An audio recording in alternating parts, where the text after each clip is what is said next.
The world is changing rapidly, and a new paradigm of leadership is emerging.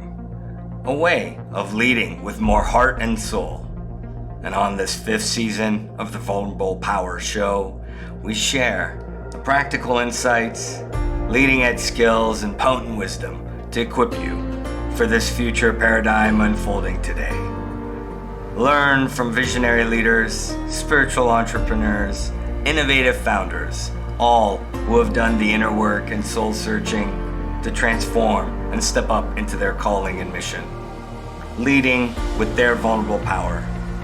These soulful and heartfelt deep dives will teach you how to develop self-mastery, step into your soul's calling, embrace your gifts and genius, and lead from a service-oriented mindset, so you too can be empowered to do this transformative inner work and step up as the ascending leader you came here to be. Together, let's bring more heart and soul back to leadership around the world. Welcome back, everybody. Welcome back to what is officially season 5 of the Vulnerable Power Show. Where did the 6 years fly? 6 years ago, these things that we're going to explore today with this beautiful co-leader, legal leader, master extraordinaire. I'll let her speak to it as this unfolds. As we dive into this today, I literally am a walking example of how I got a download, something that dropped in a meditative state, vulnerable power. And here we are, 6 years later, going into a fifth season. 25 beautiful souls now, the 27th, 8th, depending on what episode this is in this fifth season. And Virginia and I like to introduce the guest, as I always do, with the profundity and the synchronicities that bring our paths together. She originally reached out to me during what we now call the COVID scare and pandemic and all that good stuff. I was on her show, Lawyers and Love, when she reached out to me. She won me at that lately by drawing a picture and tapping into, and hopefully you all can see it. I got to put it in front of me so the green screen doesn't melt it away. By drawing a picture a few months ago that encapsulated the soul of, let's call it, a furry little friend in my garden. And we had a chat that then reconnected us. And I said, wow, this is remarkable. You're taking your pioneering leadership and going a whole nother level. And in an industry that is so fraught with left hemisphere analytical, disbelieving tendencies. What we're about to unpack today, this notion of using your spiritual gifts, owning more of our creative genius, and bringing that forward in the law. It certainly applies to legal leaders, and it definitely applies in this day and age beyond legal leaders. So, without further ado, I called her Master Robin because truly she's embodying what I feel in my industry we would say is a master, somebody who's showing up masterful. Virginia Robin, thank you for being here. Thank you for stepping into the proverbial laboratory, coming on the show and co-creating today and sharing from your heart and soul to empower others and to really bring forth what's meant to be brought forth. So how you doing? The proverbial, how you doing? I'm fantastic, Cass. Like it's as fantastic as it can get. I really thank you for inviting me on the show. And there are no accidents in this universe. Yes, we came across each other back in 2021, I think it was 2021 now when I did Lawyers for Love, and Law and Love, or whatever it was called then, interviewing lawyers that were bringing some semblance of kindness, love, whatever it was, into their legal practice, which we know is a really tricky thing to do. So here I am again. And to explain the significance of this picture, I've shared it with you before we reconnected and agreed to do the show, and the synergy popped in. This image made me cry because you didn't know much. You saw an image on LinkedIn about a post about my vulnerability, how this cat was what I call activating, bringing out more of my emotional nature. And this image that you shared with me, I mean, you knew very little, was very intuitive. It was very multidimensional. It really broke me open and made me cry. And then when we sat together, a little bit of confession time, if you don't mind me saying, and you said, I'm a shaman, and you owned whatever words we want to use, shaman, mystic, wizard, energy worker. And it takes a lot of grit. And what we're about to unpack today takes vulnerable power, the notion of what I downloaded a few years ago to go into the deep end as you have, Virginia, and to do the grueling inner work required and to be a leader as long as you have been, let alone, as I've said, in a technically dominated industry that I would say is lopsided, as one of my energy teachers said, is more head based, is lacking the heart, doesn't have the holisticness. And we're seeing it more and more, aren't we? When we did the episode since then, it's gotten worse. What we're going to unpack today, I'm sure we're going to reference it. So I really respect how you've become a pioneer and how you're bringing forth the energetics, how you're bringing forth the spiritual, how you're bringing forth, let's say, what we're going to explore today, the hidden dimensions that impact the law and dispute resolution. Yeah. And obviously, we all had a muggly past, right? As you, did you. So why don't we go there, the before and after?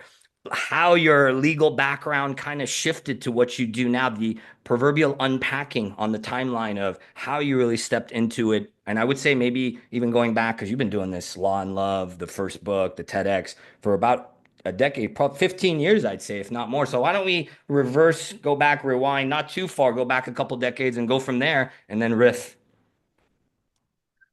Yeah, look, I guess the best place to start is best place to start. I will always say I've had a knowing. Started at about 9 years old. I can say that much. And that knowing stayed with me for a few years, on and off. It popped in and out of my life. I had a pretty sort of, let's say, a life that wasn't what most people would like to live. Hmm. Quite abusive and those sorts of things in Hmm. my household, and that was okay. Hmm. But I remember being 9 and sitting outside on the back veranda, and I wrote about this in my latest book, where where I was explaining to people that everyone has a knowing. But I didn't know that everyone has a knowing. I thought we all knew that, but people don't know that. So I'm sitting there as a 9-year old, feeling quite grey, quite depressed, and I'm sitting with a little stick and I'm drawing imaginary circles on the ground.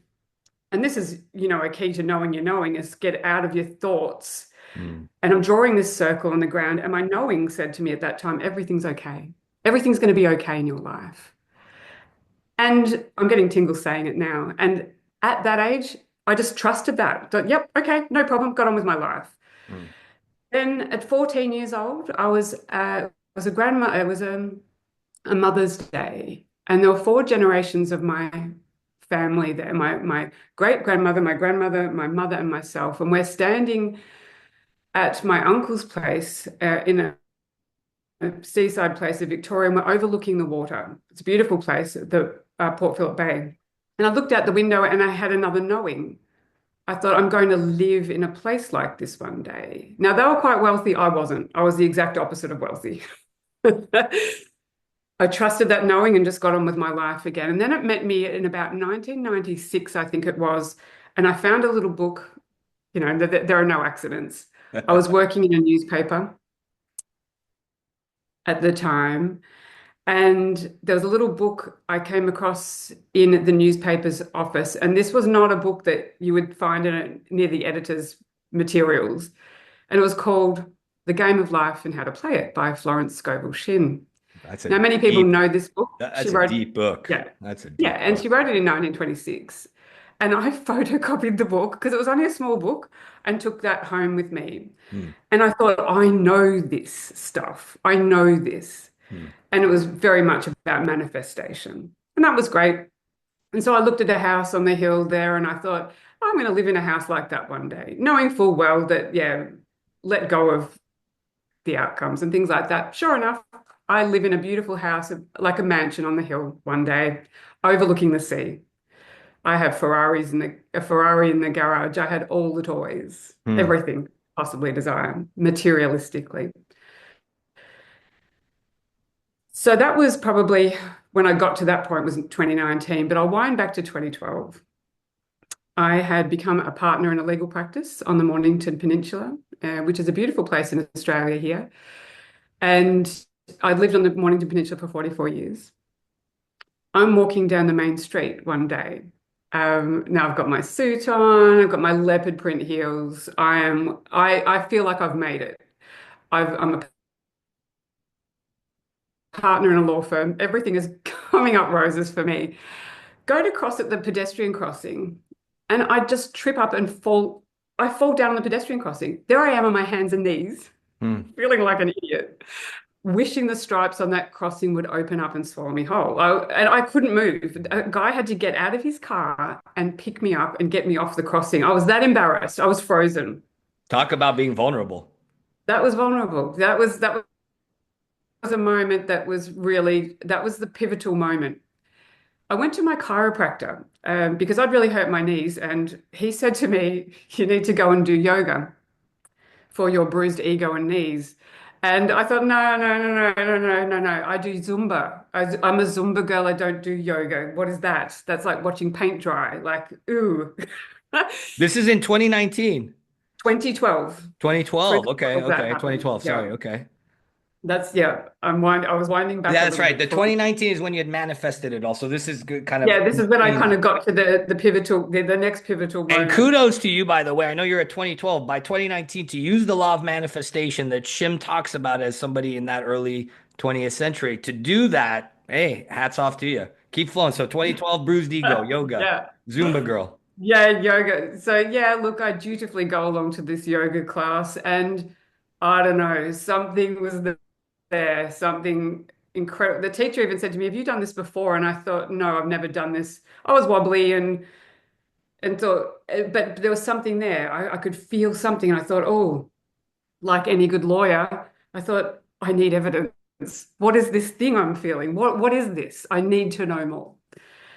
So with that, I went off and did not just a 350-hour teacher training. I did a diploma in yoga teaching, a diploma. I had to do the ins and the outs of it, of course. So I went down that rabbit hole, that proverbial rabbit hole that opened up too much to consume all at once, as we do when we just know, okay, here it is. This is the thing. It was more than yoga. That was just the door opener for me. So the problem with that was for me is once I've immersed myself in that entirely and saw the interconnectedness of things, I found it really difficult to reconcile with my legal practice. As I brought back into law the Hmm. idea of non-harm, ahimsa as they call it in yoga, Hmm. I thought, how do I do non-harm in this space? For me, the separation of people from their problems is harmful to them. It's counterintuitive. So I wrote a book called Let's Kiss All the Lawyers, Said No One Ever. And here's a copy of that book. Yeah. It's a bit of a pun on let's kill all the lawyers because everyone wants to kill all the lawyers. So So I many said, lawyer jokes. We've talked about it on the show. The one uh, episode we've had legal stuff talked about. Yeah, I agree. yeah, that's it. So I wrote that book, and that was quite well received. It was written with humor. I had to laugh at us all because I thought we're a funny bunch. We're half a human. In that we can't bring emotion into our legal practice, and we're dealing with clients that can't express their emotion. We won't allow it. So we're half a human dealing with half the problem. How are we ever going to solve anything? We ask a client to hand over the problem to us rather than them take it and integrate it. My shamanic self says, no, it must integrate. It is here for you. And so I played with that for a few So let me years. pause. Let me pause you. Let me pause you because so much good stuff already there. So this is fascinating because some of the guests that are regulars, if you're new joining this season, seldom do I know. We improvise. We kind of have a general flow, and it's very improvised. I don't know much about the guests, and a lot of it happens spontaneously. So I didn't know this much about you, and you're a unique guest because I don't know much. We've gone way into the intuitive, improvised. Sure, Haas, let's do this. You and I flying purely with our right hemisphere.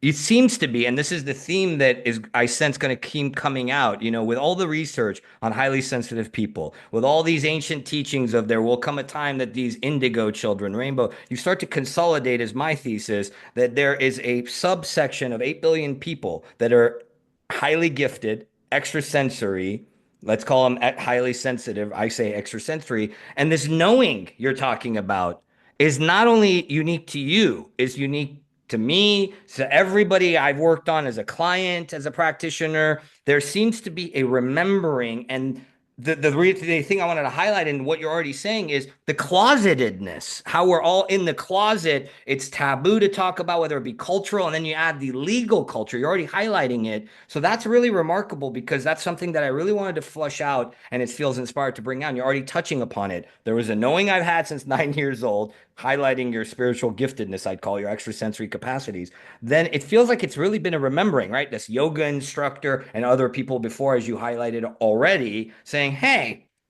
how do you know this? How do you, and an instinctive, innate, and even more fascinating, once you awaken, what we would call the awakening in my industry, in our industry, so to speak, this 2012, this door opening, as you called it seems like you couldn't practice again. And that similarly happened to me. It's almost like the Matrix, right? Once we unplug a little bit, see this expanded awareness, and then go back to the fishbowl, the what we knew, the environment we knew, and all that conditioning comes back. It seems like you equally were like something doesn't jive. For me, it was Landmark Forum, starting to do inner work before I even had my sabbatical, and starting to be like, there's something wrong here. I can't reconcile the power of word and a duplicit industry that throws word out willy-nilly, which we're going to get into all this energy resonance, the deep hidden stuff. So really fascinating. Would you say that we're not alone? Because I don't want to speak for myself. I want to ask you this point blank. Let's test the hypothesis, right? You even said it. Our industry needs evidence, and some of this you can't prove. So let's provide as much evidence as we can. Would you say that this is more common than we know in the industry from your experience? What's your data set? How common is it to be Um, closeted about it- spirituality? It's so common. You can speak to lawyers one-on-one and they will say they feel similarly. It isn't everybody. Not everybody feels this way, but there is an increasing number of people, and I feel that it's becoming more of the majority questioning why they're practicing law the way they are. I've given quite a lot of talks for Mm, our professional ongoing development points, and I just talk about peace. I talk about bringing peace to your legal practice, mm. which is a very palatable way of bringing to lawyers that don't understand how to manage a file in with less stress. It's all about the way you approach it. One And when million I've percent. Yeah. I've gotten feedback from that, and people are saying we want more of this in practice. We got to So, normalize it, yeah. right? I see it as a normalization and pushing the Mhm. proverbial needle or the paradigm because what we're going to start to unpack more and more, and I certainly sense you're going to bring it out, is this embracing of the energetics or what you're referring to as the physics, the hidden dimensions, let's call it, opening up to a non-technical perspective and what becomes possible when we bring more of ourself, whether we call it extrasensory capacities or, like you said, very brilliant. Because I've been told similarly, if you're going to coach, heal, work with leaders in the legal industry, get rid of all the woo-woo stuff, Haas. And I'm starting to go, okay, well, maybe I'm supposed to push the needle over here. Brown. Virginia's over here. Maybe we all are pushing it in different ways as our styles are different, so to speak. So I appreciate you sharing that. So you're having this epiphany, you're starting to awaken to it. You couldn't practice the same way again. So how did this then inform and shape the burgeoning, the first book, et cetera? How did that continue to morph and unfold for you? Yeah, well, I went, I did, various other things, exploring, et cetera. Read a lot of books, as you do. That was the culmination of Let's Kiss All the Lawyers, was really bringing in a lot of material out there in the world to say it's all saying the same thing. Because Mm, what I found when I started seeking, if you like, seeking some answers, was everyone had a ritual or a technique or something. And I thought, no, no, no, no. It's all, we all, as you just said, approach this with our own unique flavor. However, one flavor isn't the only flavor. And this is the point of us being very individual rather than being lemmings, cookie cutter, is we're bringing it in different ways. And what I found, the underpinning of all the people that have written, like the Power of Now, mm, all those wonderful, A Course in Miracles, all those wonderful writings out there, they're all saying we are all connected. mm, Fundamentally, it's all connected, and there's another perspective or another dimension to us, mm, and you all know it. Because why does your heart beat by itself? Why does the cut on your finger heal itself? It does it itself. You don't do it. All these little things, just these tiny little analogies I give to people to help them remember. That's mm. all. You know who you are. So yes, that's why I wrote that book. And then I started bringing little bits of it into my legal practice. I thought, okay, I can't, the legal system is a system. It's Hmm. a fear-based system. Hmm. It says, do as I say or else. Okay, that's fine. It's one Hmm. way of doing it. It's not wrong. It's just a way. But I thought, oh, okay, so how can I then just infuse a little bit more love into my, this is when I brought up that show and I thought, I'm going to talk to people that are bringing in love and how do they do it? Now, love is a loaded word.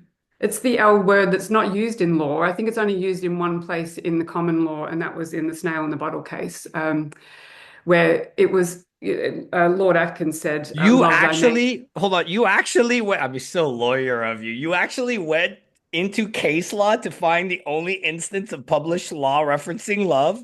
Get the F out. Oh, kudos to you. You really are the right guest for this topic. Okay. And that, what's the Oh, name of the don't get case me again? started. What's the name of the case again? Pardon? What's the name of the case It's again?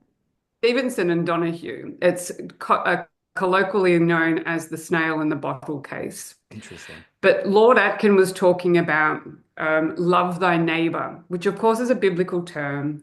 And it didn't go on to say love thy neighbor as thyself. It just said love thy neighbor, which at law meant something to the effect of take care of your neighbor. Of course, that's where negligence law was born. Okay. Um, and that was born in fear, not in love at all. If we look at the word love, and I don't know whether you want to look at that word right now, but to me, it's fundamental Explain what it to, means to you at a frequency, because we're going to get into resonance energy and the physics side, which is what more and more where your approach is. So explain yeah, real quick, because we have had Renee Smith last season talked about love and leadership. So not from an energetic per se perspective, more from an OD okay. organizational design. What would you say from a resonance perspective? What would you Okay. put love as? How would you define love, the I, essence? I would love to explain that Yeah. in an experiential way. Yeah. Let's do it. So if we've got a space, a few moments, Yeah. We got as much I'd space like as to you need. This is the ask your guests. co-creation. Yeah. Yeah, I'd like to ask your guests if they wouldn't mind, not if you're driving a car listening to this, save it until you get to a quiet space, but We are to not, close our eyes disclaimer, we are not responsible for altered states of consciousness or what happens to you. Please do not while operate heavy driving. machinery. Haas and Virginia and the Vulnerable Power Show and its affiliates are not responsible for any and all liabilities whatsoever. You assume the risk. Thank you very much. Now you were saying, go ahead. One day we won't have to give disclaimers because people will take responsibility. There you No are. fear in the system. So this is the best way I can explain this. So if you've got a moment, please get yourself comfortable. In a comfortable position, doesn't matter which position it is. Gently close your eyes, if that's okay for you. Take a deep breath in through the nose and just release everything that's manifested in your day so far. Just feel yourself settling into the place that you're in. Gently breathing in and out. What I'd like you to imagine is there's a white light, a soft, gentle, warm white light just sitting above of the crown of your head.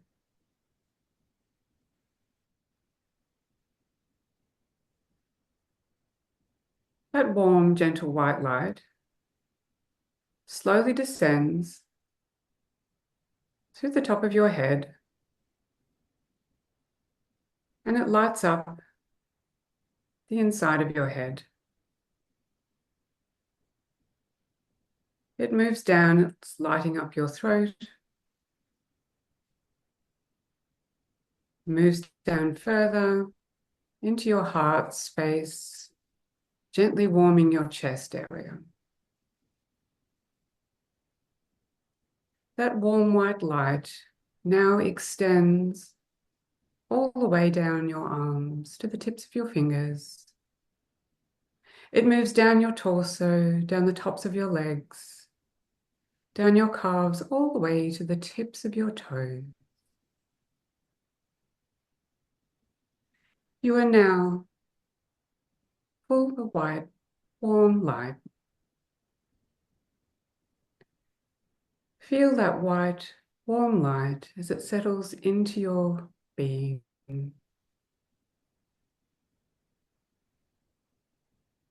It infuses your entire body. It dissolves any area of darkness, permeating every cell and fiber of your being. Enjoy that white light for a moment. Just breathe in and breathe out.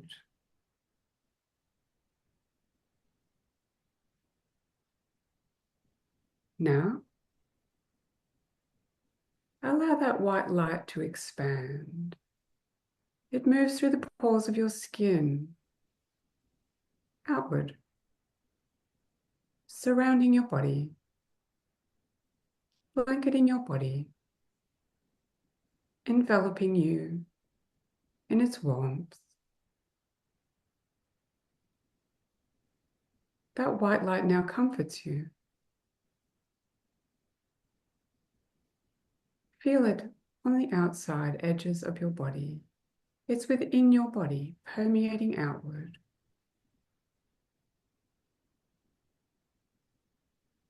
Breathing in, breathing out.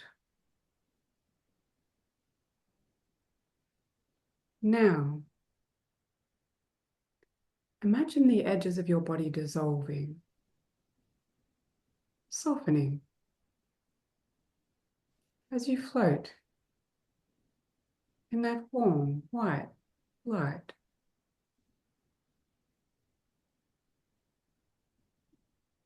Now,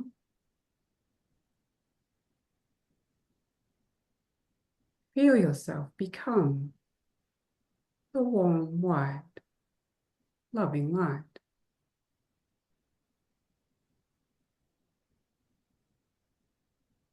Rest here for a moment. You are the warm, white, loving light.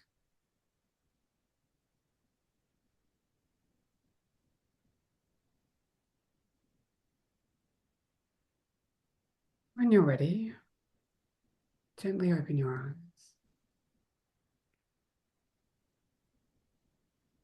Here on the Vulnerable Power Show, we don't like to tell you, we like to show you. If I Now, didn't know you, I would almost be like your soul sister and you use similar technologies. What a way to show them. And what a way to now, tell our I industry. want Well, go ahead. I want to now explain to people. Yeah. I want them now to think about a difficult client Ooh, or something difficult that's happening in your day. hard to. Can you feel the difference between being in the warm, white, loving light state and the tension? They're two states of being. One is based in love, the other is based in fear. You can't be in both states at the same time. You can switch back to that mode anytime you choose. I call it losing your edges. Hmm. That method, so to speak, or the practice, so to speak. Hmm. Yeah, very Losing your profound. edges. It's very profound, right? Because you're essentially, in the energetic speak, you're bringing the soul stream in and allowing them to feel the fullness of their divine light, their actual pure soul stream, which science is starting to understand this stuff, which again, already we're starting to unpack how in our industry, going beyond intellect alone, transcending and starting, and this universality you're speaking to, right? That you start to see the interconnectedness. You're starting to bring love in early in the process and infusing that into the work, into the system. And even being an advanced practitioner, when I do these things, which seems simple and we often overlook them once we get more advanced in our practices, it's a great reminder for all of us, right? Because it's hard. When you said that, I'm always the guinea pig. since you can see me on air, so to speak. And yeah, I'm like, it's hard to do what you're asking and actually think about somebody that I'm upset with because it's almost like it's neutralized when I'm in that state of oneness, when that vibration and I are interconnected, so to speak. So the answer to the question about love is love. I've endeavored to give it a definition, Hmm, if you can. Aside from the all that is loving, you are love. It is a state of beingness without fear, without the edges. hmm. If you can find that state that you felt when you were the white, loving light without edges, people say they'll just take a gummy or something or have a drink to take the edge off. That's what they're doing.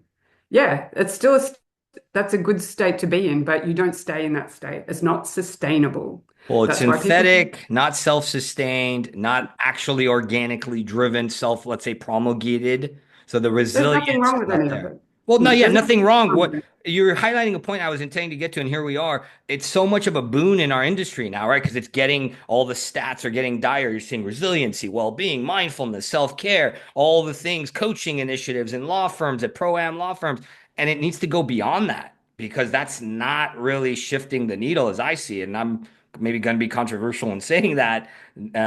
So I don't know if you agree because that's what I I sense agree. you're saying. It's in a way, look, there's nothing wrong with that stuff. I agree with you 100%. It's how do we make it and the system, which we're going to get to inevitably, is the system. Us as practitioners, we're stuck in the system, so system has to change. Before we get to that topic, speaking at the individual level still. This notion of I as a practitioner, I as somebody who's in the industry, I as a leader in the industry, removing the edges, dissolving the edges brings a lot. And yeah, doing the gummy is not going to help. Drinking, which is showing that we're not getting anywhere with the happy hour culture. It's been a while now that that's shifting. So, let me ask you a question that I didn't think I'd be asking you. How do you discern between the organic and the synthetic? And what I mean by that is with so many modalities out there, with so many trends and fads, and now we're touching on ways of cultivating that resilience. How do you personally, how did you on this journey, right? So many naysayers, But our industry is already challenged enough, right? This stuff seems so taboo or foreign or exotic in different ways. How did you discern that this is a good, healthy thing? This is not another fad or a crutch. This is organic, not synthetic. How did you discern that too? years of practice. Well, when you weren't there, so you've arrived there. What was it like? If you can kind of remember early Virginia, how did you personally discern that? Now you've developed a practice, the discernment. Early on, what was it like? Did you have any metrics or ways that the audience could? Let me, Yeah. okay, I need to go into another story. Stories are Yeah. best because these are all experiences. Hmm. Just want to say here that no one needs to know that you've dropped your edges. This is a beautiful thing. This is self-love. This is what self-love is. That moment where you can dissolve into that space rather than being tense. When you're tense or resistant, you're cutting yourself off from yourself or from all the information. That's a little bit analogous to physics. Hmm. So I won't go there just yet. But knowing what I've learned over the years, this came to me when, and I don't know where to start here. So I'll just dive right in and say, in 2017, um, I was in a marriage that was quite violent. We were shiny on top. We had all the things. We'd been together for nearly 30 years. Hmm. And it was ideal. But I'd left the marriage two times. I wrote about this in my latest book for the full picture with a bit of humor Hmm. because it is fun and funny. And we lawyers, or when I was a lawyer, I was working in family law a lot. Hmm. And instead of seeing people as fighting each other because they have a problem, it was more seeing everybody that, oh, what is missing here? What are we to learn from the other person who is our mirror? Now, Hassan, yeah, I'm just figuring out where I want to start. All right, so let me just say this.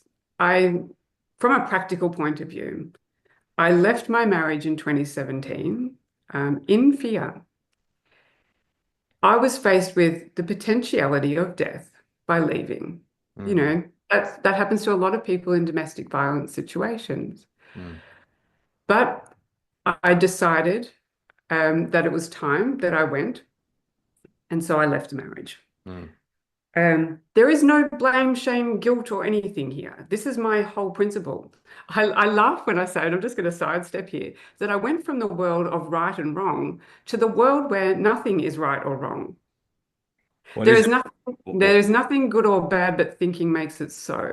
And so if we can step into that space, you will understand what I'm saying here. Did But you I had to quote? learn this. Did you quote Rumi? The Persian has to say that's No, quintessential Rumi, that right? was that was Shakespeare's Hamlet. Is it So Hamlet? It's beyond it's right and Hamlet. wrong. There is a field.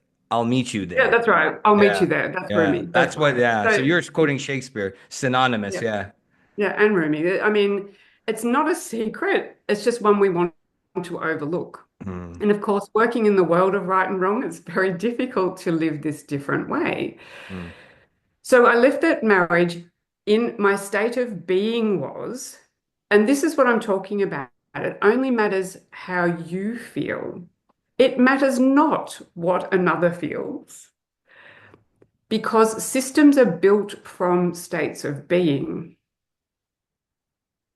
You walk into a library, it is calm and quiet there. What do you feel? You feel the calm and quiet in the space, don't you? The space already contains that energy because a group of people got together and were quiet. You go to a church, it's a quieter place. You go to a concert, it's loud, it's energized because the groups of people together create those spaces. So it's up to us as individuals to recreate spaces. Who That is my created view. the law is what big implication, which we're going to be getting to, if not unpacking already. So you're almost implicating something that's a thesis of mine. I may have said on the show before. If not, it's definitely coming out in an episode with an inventor, soul sister. This notion of the creation is an energetic extension of the creator.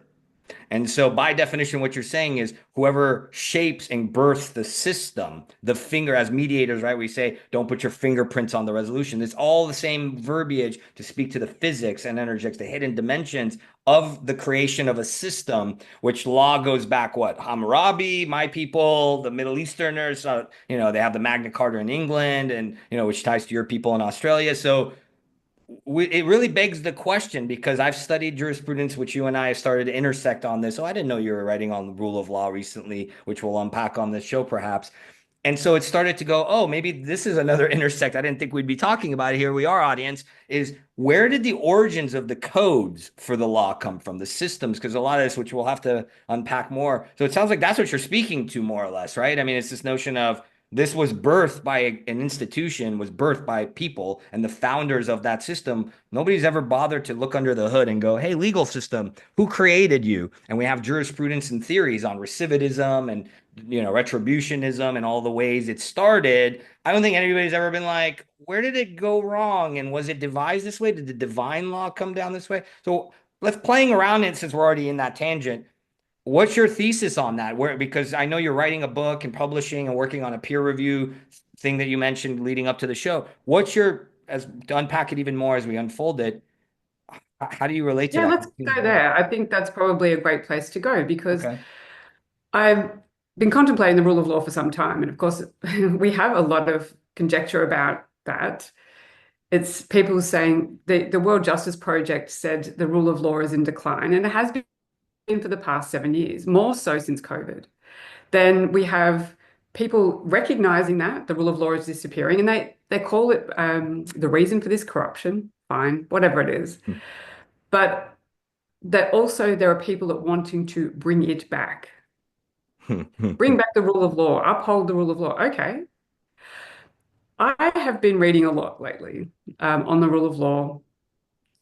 Now, the rule of law isn't about democracy, but democracy gets thrown around a lot in those conversations. The rule of law is undefined. If you will bother to look it up, it has no definition. People agree with that and say, stop throwing around this term rule of law because it means nothing, but it sounds like a big, powerful wand when you throw it around. I look at the word democracy, thinking, okay, the idea behind it, let's just go to basics. The idea behind it was nobody is above the law. Fundamentally, that was the concept, if we can break it down to the smallest component. that sort of brings us to the field of democracy. And as I'm reading, so Anglo-centric law, we had, back in the day, around the Magna Carta time, we had the place where the king would, rule over everybody. And the barons said, nah, look, we want to say. Of course, it's just to fulfill their own interests. They didn't want the king to have power over them. So democracy was created, in a sense, sort of. And it's all very wishy-washy. The fundamental principle is we all agree with that, I feel. We all want to be seen equal in the game that we're playing of life. And we are. We're just saying we're not. We are all equal. It's only you that says you're not. But back then, this was created in fear. The law was created from the place of fear. And this is what I'm saying. Even when I left my marriage, I left in a state of fear. I came back to that marriage and it still fell apart. The second time I understood that, I left in a state of love for what I created there, understood what it was that I created for my own learning, that my ex-husband was just a mirror for me. And this show isn't the place or time to go into the depths of what that means. But when I left sustainably. There was no recidivism. Hmm. As we know in relationship, we can go from one to another, finding the same partner over and Hmm. over, the same job, the same thing, because we're carrying the same energy with us all the time. You take yourself with you wherever you go. So it's shifting your state of being from one that's fear-based, that has edges, to one that's accepting of, I created this, what is in this for me, what have I learned here? Can I love this all before I move on to the next adventure in my life? Hmm. I am here to know myself and to experience it all. Hmm. So, what I'm saying with the rule of law, it is in decline. Why? Well, I postulate perhaps that it is because we're all desiring collectively something else. We're tired of having power over. I think COVID showed us that. Hmm. COVID showed us, gee, we were sent to our rooms and we really didn't like that isolation or being told what to do. Well, We don't need, and I'd say inherent in even what you've brought up in the origins, right? Because it seems to be that individual interests got involved, perverted it along the way. Because around that time were the Star Tribunals, which is why the founding forefathers left and started America. I mean, so there's a lot of degradation of the rule of law that we've tolerated. What I love about what you're saying. So two things real quick. Let me interject. So one, it sounds like the approach, and we're going to unfold it more, the reflective resolution, the Robin method, what you're bringing forth more innovatively. It sounds like you've had to, and you talked about it earlier, you'd had to live and lead a different way, right? It seems like as you did the inner work, you did in all these modalities, you stretched yourself, you embraced more of your always knowing since 9 years old, this spiritual side, the extrasensory side. It sounds like you figured out something that a lot of us are catching up to, that it's all happening within me. The keys, as Brother Tesla would say, right? Understand harmonics, vibration, energy. You understand the keys of the universe. And what we would call in the industry of healing, bringing it to completion. You left the first time, you resisted it, it persisted. The law of physics, what you're going to talk about, drew it back in, right? When you brought it to completion, you lived and led with a different way. Only the inner process that you're highlighting and implicating is what I love. It required you to step into an intentional, conscious, correct me if I'm wrong, if these elements, let's IRAC it, if these elements were present, intentional, conscious, aligned, and high vibe, I would say, a vibrational match for you to not only take this and go, okay, I'm not going to practice law, I'm going to do it this way. It started to seep, it sounds like, into every aspect of your life. I mean, because this is now back to what I was saying. It's an extension of what you're birthing through. So you have to heal thyself, resolve thyself, and then teach others how to resolve it. And then this thing you're talking about, the law, how do we reconcile the greed? How do we reconcile the external influences, whether they're otherworldly, which is what I as a mystic postulate, that these are inorganic things that were entered into the law from Babylon and maybe even later than that, that we've kind of kosher stamped. We're like, sure, this works. Let's keep doing it. Let's tweak it a little bit, make it maybe more punitive or less punitive, depending on the century. Where did we go wrong with it? I mean, what are you seeing in terms of didn't the go systems now? wrong. Okay. This is the thing. I don't feel we went wrong. Okay. Okay. It's I'll just remove it's that just that verbiage. Yeah. we're holding on to. We haven't moved forward. We haven't expanded ourselves. We're still the children in the room, locked in our rooms, and we haven't looked outside yet, which is actually inside. Well, We well, you haven't. said that, right? COVID woke us up. I would postulate that it's the abuse of power and the overstepping that caused the little kids to revolt and go, which is probably why the rule of law has declined even more based on these studies you're stating, right? Because we're starting to go, hey, the Wizard of Oz isn't the Wizard of Oz. These arbitrators and judges, and not to name only one, like the system isn't meaning well, and nobody knows where that came from. It sounds like, and we're all waking up to, hey, why are we all like lemmings? You used that word earlier. Why are we all like lemmings as practitioners, as disputants, as civilians? Why are we all subscribing to this without going? And that's the age we're in, right? This newer thing that we talk about so much. So, yeah, it sounds like there's external influences that jade it. So that's what I'm I'd curious. love Yeah. to say the new earth is already here. You just have to choose it. You have to be in the That's the vibration funny of it. thing. You got to be in the That's vibration of it. it. It Yeah. is. It absolutely is. You choose where you focus, and that is really fundamental to this. Everyone is still trying to correct what's going on externally. The what I like to say is we have an internal legal system. Talk to us. It's complete with judge, jury, and executioner. We are our own judges, and we've projected this into the collective called the legal system. We created all this for our own selves to look at. If you look at, we're going into a little bit of, theoretical physics, I Well, guess. ontological and multidimensional analysis. I love where you're It's headed a with. hologram. Yeah. And then really the world is our mirror. Hmm. So the other in your world, the person, this is what I found really fun with playing with law, was I have a couple warring, but saying to them, and I was doing this I do this as a separate practice with some of my couples that weren't actually my legal clients. They'd come to me separately. And I'd say the other is a mirror for you. Now, what we want to do in this world is we want to correct what's out there. We say, that is bad. I want it to be good. So that is effectively the same as getting up in the morning, looking at your messy hair in the mirror and trying to comb the mirror to correct your hair. No, Brilliant. Brilliant. it cannot be done. It's the internal job, change how you feel, and the rest takes care of itself. So for me, when I moved through the marriage, I had to learn how to, what's a beautiful Scottish lawyer said, love the unlovable or be kind to the unkind. I had to see that how compassion and understanding for another person is bringing love to the situation and not wanting them to change. Understanding that they are on their own part of their journey and say, okay, you can play over there if you want. So just remember when you were a toddler, we threw things, we bit each other, we screamed, we wailed, we laughed, all in moments, really quickly moved through experiences until someone said, don't do that. Don't cry, boys. Boys don't cry. Girls, don't stand up for yourself. Don't be angry. And this is most marriages, let me tell you, Hmm. where the boys weren't allowed to express themselves emotionally and women Hmm. weren't allowed to be angry or assert themselves. Hmm. And so we've got repressed emotion. I mean, that's my shaman talking. And we're all Yeah. shamans, we all Science, I mean, are. we could call it whatever. Spiritual and sciences combined are saying the same thing. They're pointing to the trauma epidemic is suppression, fragmentation, all the stuff you're alluding to, however you verbalize it. It's this notion, and I love it, internal legal system. So if I'm correct in hearing you, you're guiding them through the inner energetic process of doing the inner work of understanding that this inside energetics extends outside, then shapes in this holographic experience the conflict. And if anything, drives the conflict, if not exacerbates the conflict, which is It true. does. Law creates conflict. There's something for you.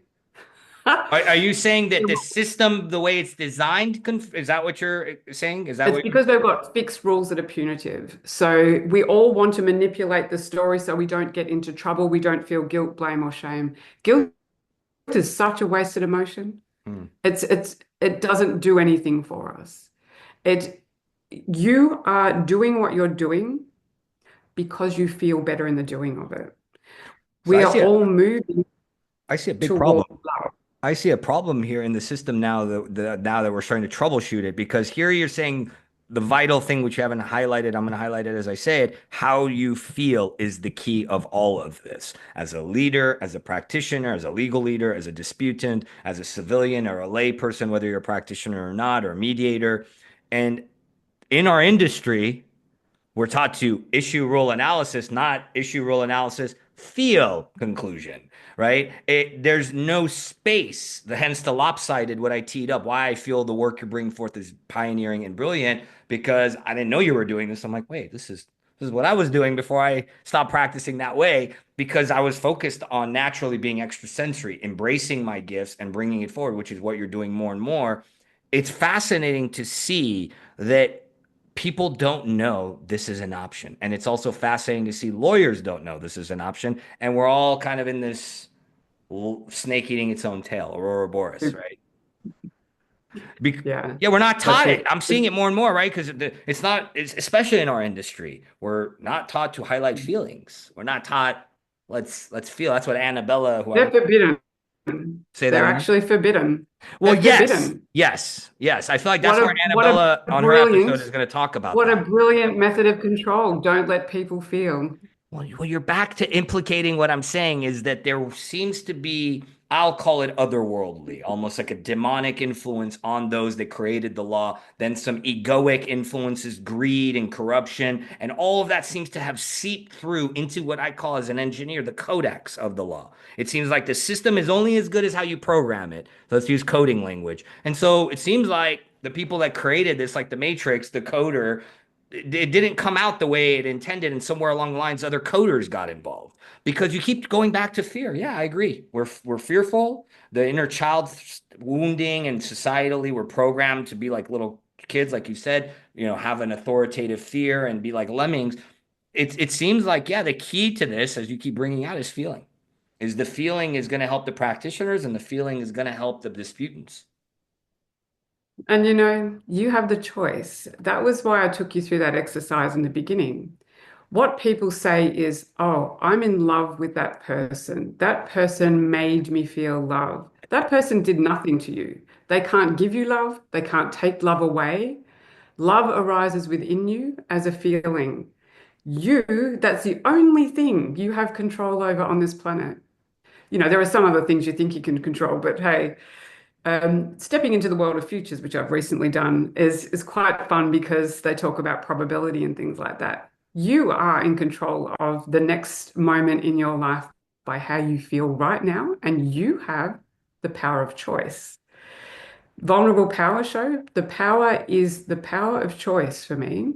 Hmm. We are free within the constraints of this physical environment that we live in to respond the way we wish to Hmm. about everything that comes into our life. Everything that animates in the next moment Hmm. is for you to see how you're going to respond to it.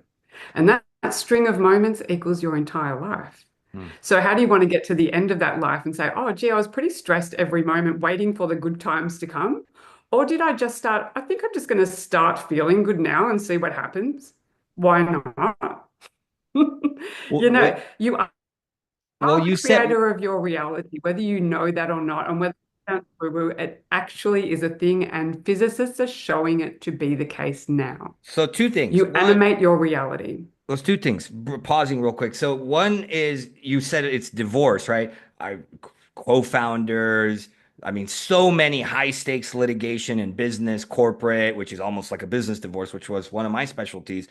It's brilliant what you're bringing out, right? Because you don't see the practitioners, even the ones I know that practice Kabbalah or do this or have internal, private, spiritual practices, because it's a big leap for somebody who's never heard this. If you're listening to this first time, it's a big leap, right? To go from left hemisphere dominant training, Iraq, all this, wherever you're at in the world, depending on how you were trained and the culture or language, and same thing. Left hemisphere, mostly orientation. You're not taught to see the interconnectedness, which is more right hemisphere, let alone the energetic stuff, the hidden dimensions we're speaking to more and more. So there is a big leap. Now, once you make that leap, what you're saying is huge, because it sounds like we're creating all this, and everybody in the legal system is external focused, the right and wrong that you talked about, the material, the outside. So it's a huge, huge leap, because once you get, oh, wait, energy is real, science is proving it, as you were saying before I interrupted, the interconnectedness, and whether you did the inner processes that Virginia did or however you arrived at it, whether you've arrived or not, sample it, do it. Whether you do the practice and another practice we'll do later, do it, employ it. It seems like when it's employed from a genuine place, it works. You've seen it, I've seen it as a practitioner, and it's we're back to the system doesn't support it. The system doesn't uh, foster it. And I love what you brought out that the freedom is within. Now, let me ask you a pointed question, if I may be the devil and angels advocate as I usually am as the host here. Okay, you were in a divorce. It was messy. You know what you know now. You're old Virginia and master Virginia. You go back to old Virginia, and old Virginia is like listening to you because I'm going to play old Virginia right now. Yeah, that sounds great, future me. That's great. I have the freedom to operate within the system. I'm still within the system. How do we deal with those that are maybe in the mentality that I've done the inner work, now I can't translate or implement or integrate that into how do I find the maneuverability within the system? Because I still find some disputants feel or You certainly can. yeah, talk to that. Yeah, Yeah. you can certainly bring it to your practice. I did. I did for quite a few years, but what I will say is because I created, I'll explain this why first, the why Yeah. first. You can bring this into your practice just by doing the work for yourself. And the inner work is very simply just noticing what comes up for you and why you resist it, why your edges come up. That's a fear. It's okay to have them. Just say, oh, I know myself here. Okay, that's how I respond. Most of us are blind to it. We go through our lives thinking, I feel bad. I feel this tension in my body during the day. You know what? I'll have a few drinks after work. It'll be fine. But what we want to do is bypass the negative feeling. That is unhelpful to you. What we need to do is visit it and say, okay, why do I feel negative here? And I have tools about how to do that, how to see it more. But just element of awareness to yourself is so powerful that you can shift how you approach your practice. You can come in feeling better every day and understand the better you feel, the better you feel. It's Mm. it works by itself. It's a self-organizing system from that point of view. Then you'll know what to do. You may stay in the system and make big changes. You may move out of the system. I don't know what you'll do. Mm. It's only you. This is your journey. I love that. So it seems like there were steps. The lawyer here lawyering. It sounds like you were like feel, begin to notice the constriction, the sensations, what is arising, negative or positive, the charge, shall we call it, the emotional charge, the energetic motion, charge, the biochemistry of it. And then it sounds like in that noticing, you highlight one of the elusive paradoxes of healing that by noticing it, it starts to dissipate and self-organize. Hence the analogy of the finger healing itself that you brought up earlier. That most people don't know this, that healing is automatic. You got to create the conditions which the entire legal practice goes override, disavow, dismiss, disjunctive, Don't suppress. feel. And other Yeah. than to do the one thing that would promote the feeling mechanism and healing mechanism, And feeling and healing method. That's it. well, that's the other catchy Yeah. cliche, right? You got to feel it to heal it, which the psychotherapists and the Yes. scientific healers out there are poo-pooing left and right that we're woo-wooing our way. No, there's science to this. And I say that even the old methods of healing are being challenged now by some, let's say, debris, which is really another way of talking about what we're talking about with the legal system. There's debris in it. If you don't want, if you know, if we kind of call it that. Yeah. It's having your, in my view, this is my view, and I live this way, and I think this is what we need to do for more of us. I think Freud said it, listening is healing for a start. So as a lawyer, creating the space for your client to even be there and hear them, you're like giving them a mirror so that they can see themselves. And it helps make the litigious process easier for them because I think, oh, I see where I came here and I kind of can hear myself. People heal themselves.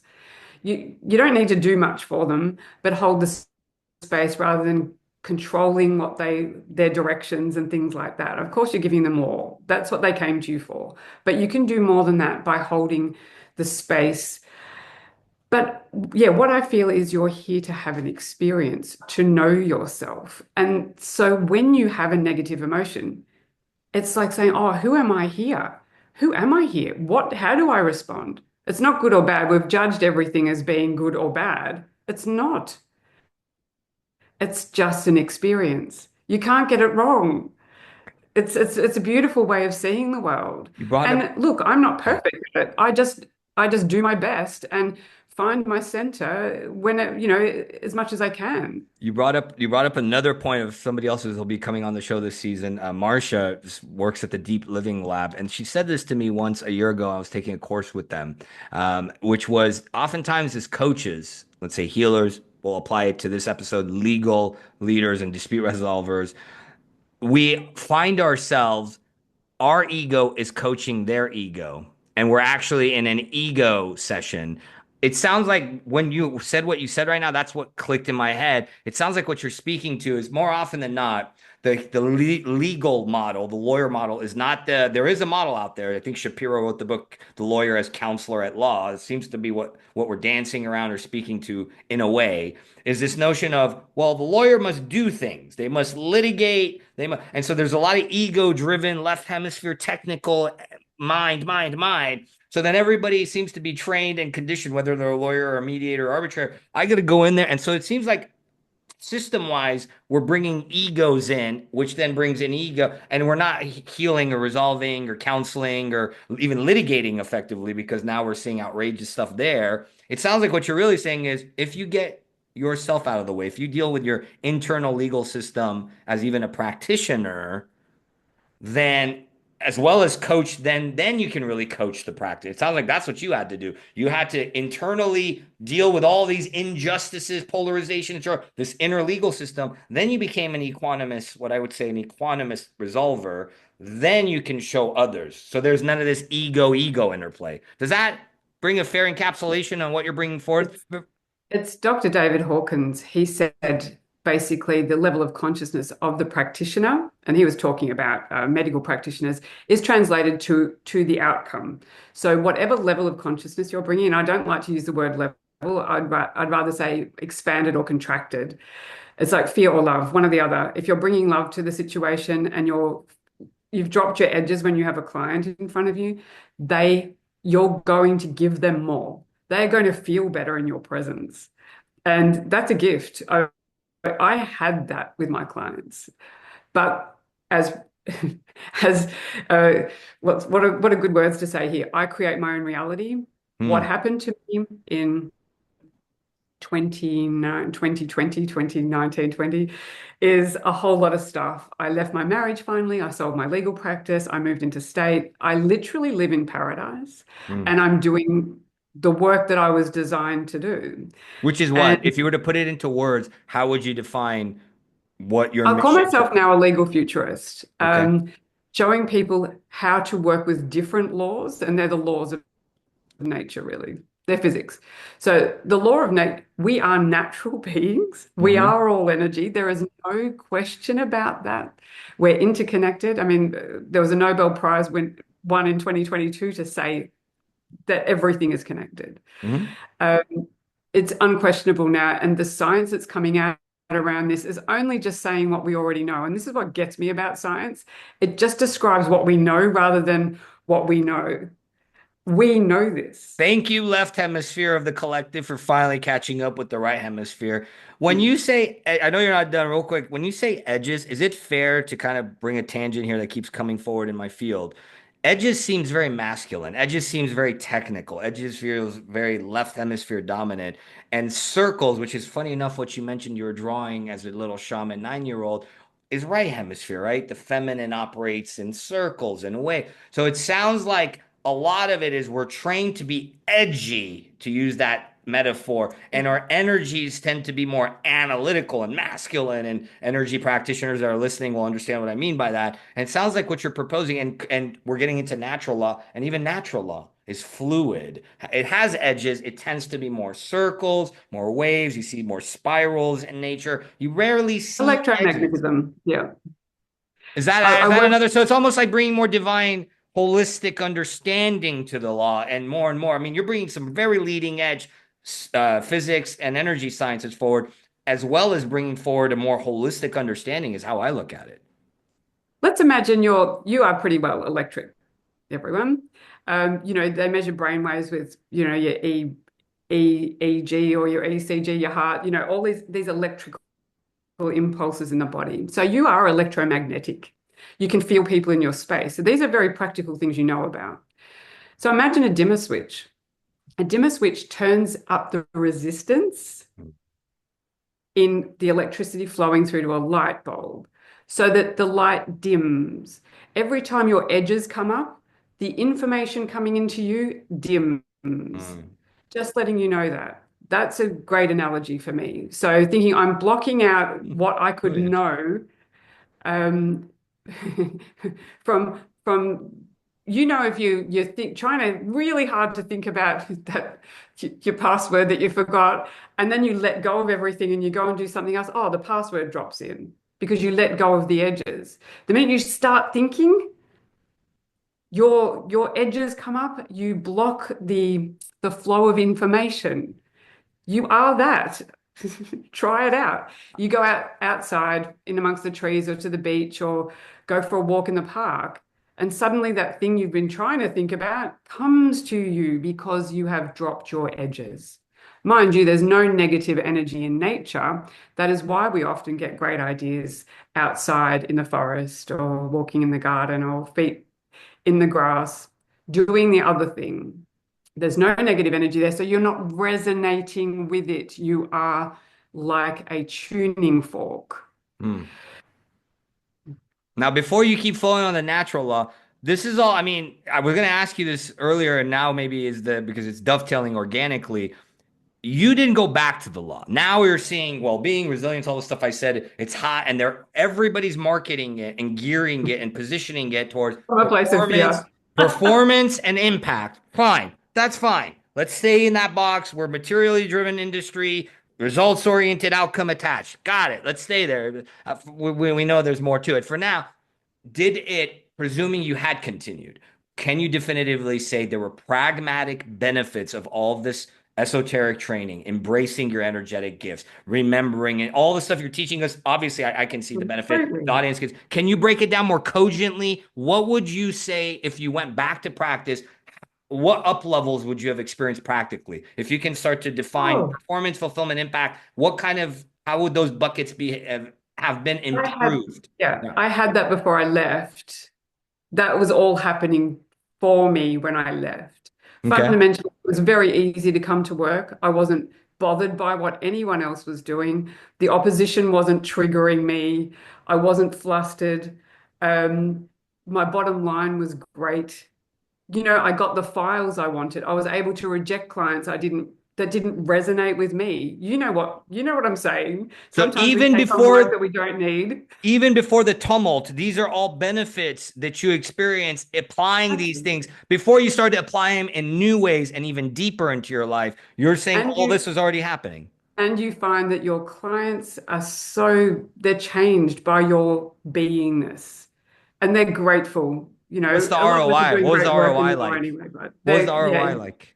hmm, What's the it's ROI like? Then, in other words, was there a higher oh, return rate? fantastic. Yeah, absolutely. What I'll ask you this question. What do Hmm. you want?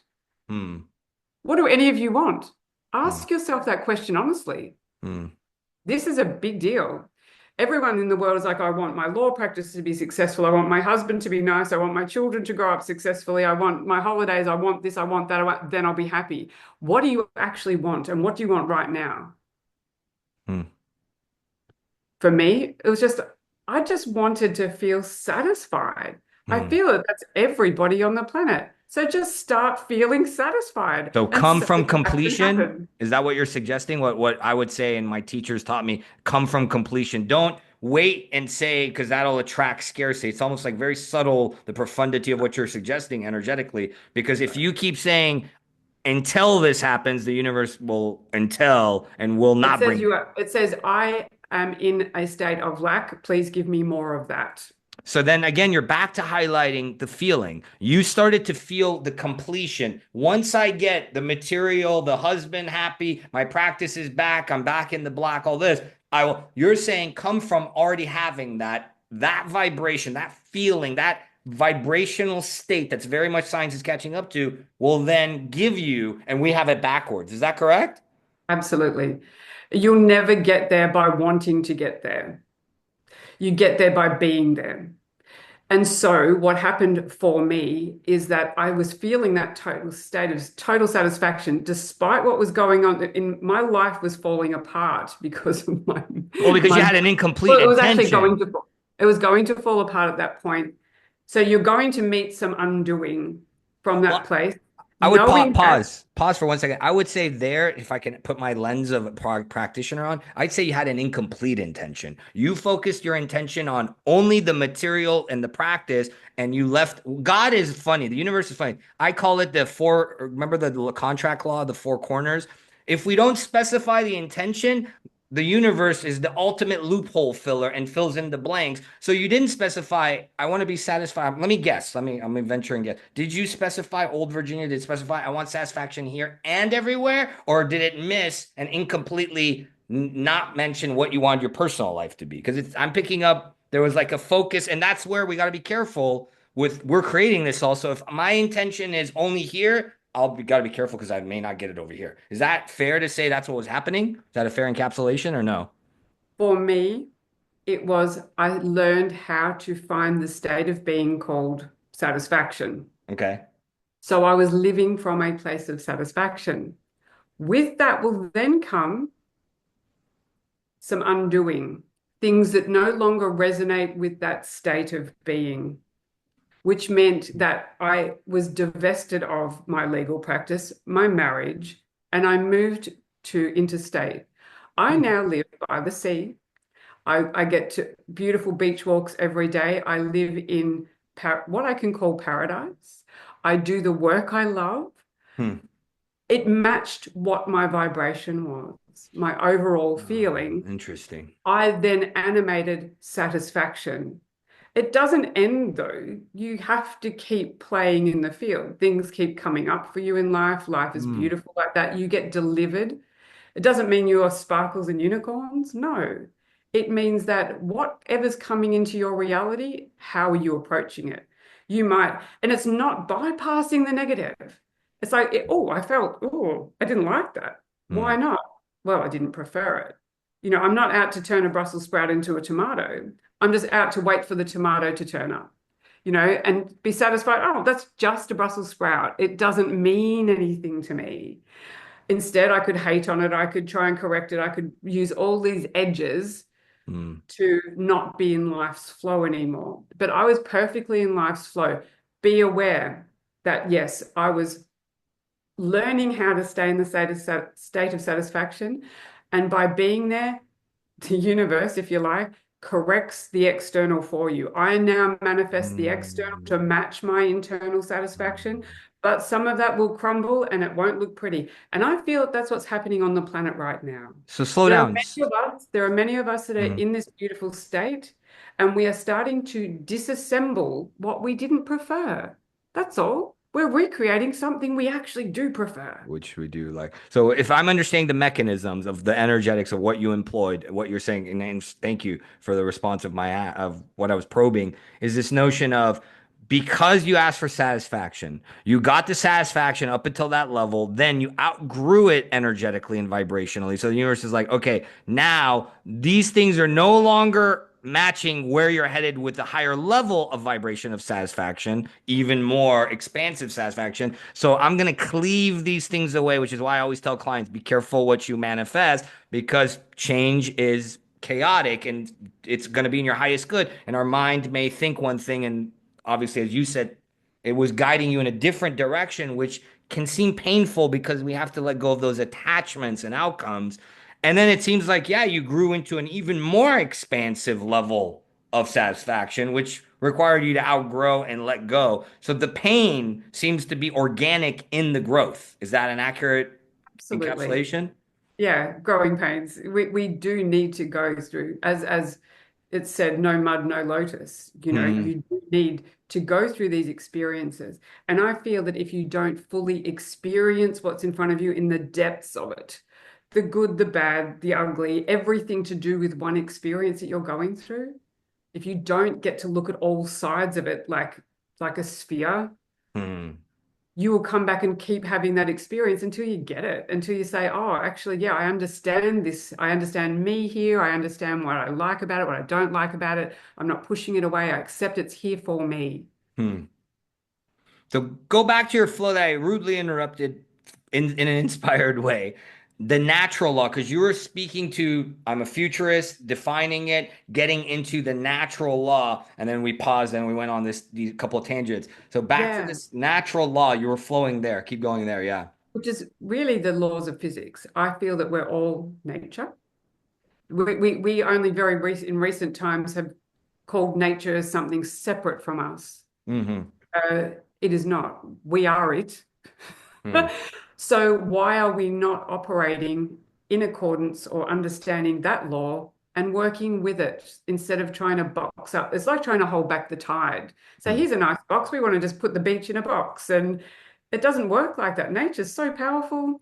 It just moves you on. It moves you where in the flow. And look, if you're in that beautiful expanded state of consciousness, a love state, even just an understanding state, a joyful state, you will be taken to where things are matching that more. I like to, as I said, describe you as a tuning fork. You have a vibrationary signature, a vibrational signature. Every one of us is like a fingerprint. We're all different. And instead of, trying to be someone else, be yourself, Hmm. because then you will get more of what you prefer. Hmm. That matches who you are. And I often ask people this question, when you were a child, what were the things that lit you up? That's a great indicator of what the things are that will light you up as an adult before they impose the rules upon you, before you got your internal legal system about what you said is right, wrong, good, or bad. What were the things you loved? And if you can just remember that and play in that space, you know what, life is just going to be satisfying for you. And things might change. Don't be afraid of it. So you mentioned natural law, and it takes me back to what we spoke about a little while ago, this notion of the ancient law and how it evolved into the modern rule of law. If I'm not mistaken, and memory serves me correct, my weakest subject, history, we had these understandings of certain monarchies and certain authorities, right? Power, governance, words that are legal oriented and a legal system oriented, that they would say, I'm divinely authorized, right? I am Yeah. divinely chosen. It sounds like what you're talking about is natural law, I would call divine law, is this notion of, again, we're back to animism and ancient times and the roots of this stuff, right? The codex, where did this come from? Where did we adopt this system from? Hammurabi, where did he get it from? There seems to be at some point, we agree, these are the fabrics that are going to bind us. We're going to use these legal things as constructs. And it seems like for some time they were natural. We biomimicry elements of what we're speaking to and dancing around. We mirrored nature's laws, right? We adopted nature's laws. It seems like man got involved somehow, and other influences, maybe outside of man, other worldly, I venture to say, that then somehow we became. So is it safe to say we're in an unnatural law system? I know I'm drawing a contrast. Yeah. It seems Yeah. like that's Look, what we're doing here. yeah. We're trying to control nature. You can't do it.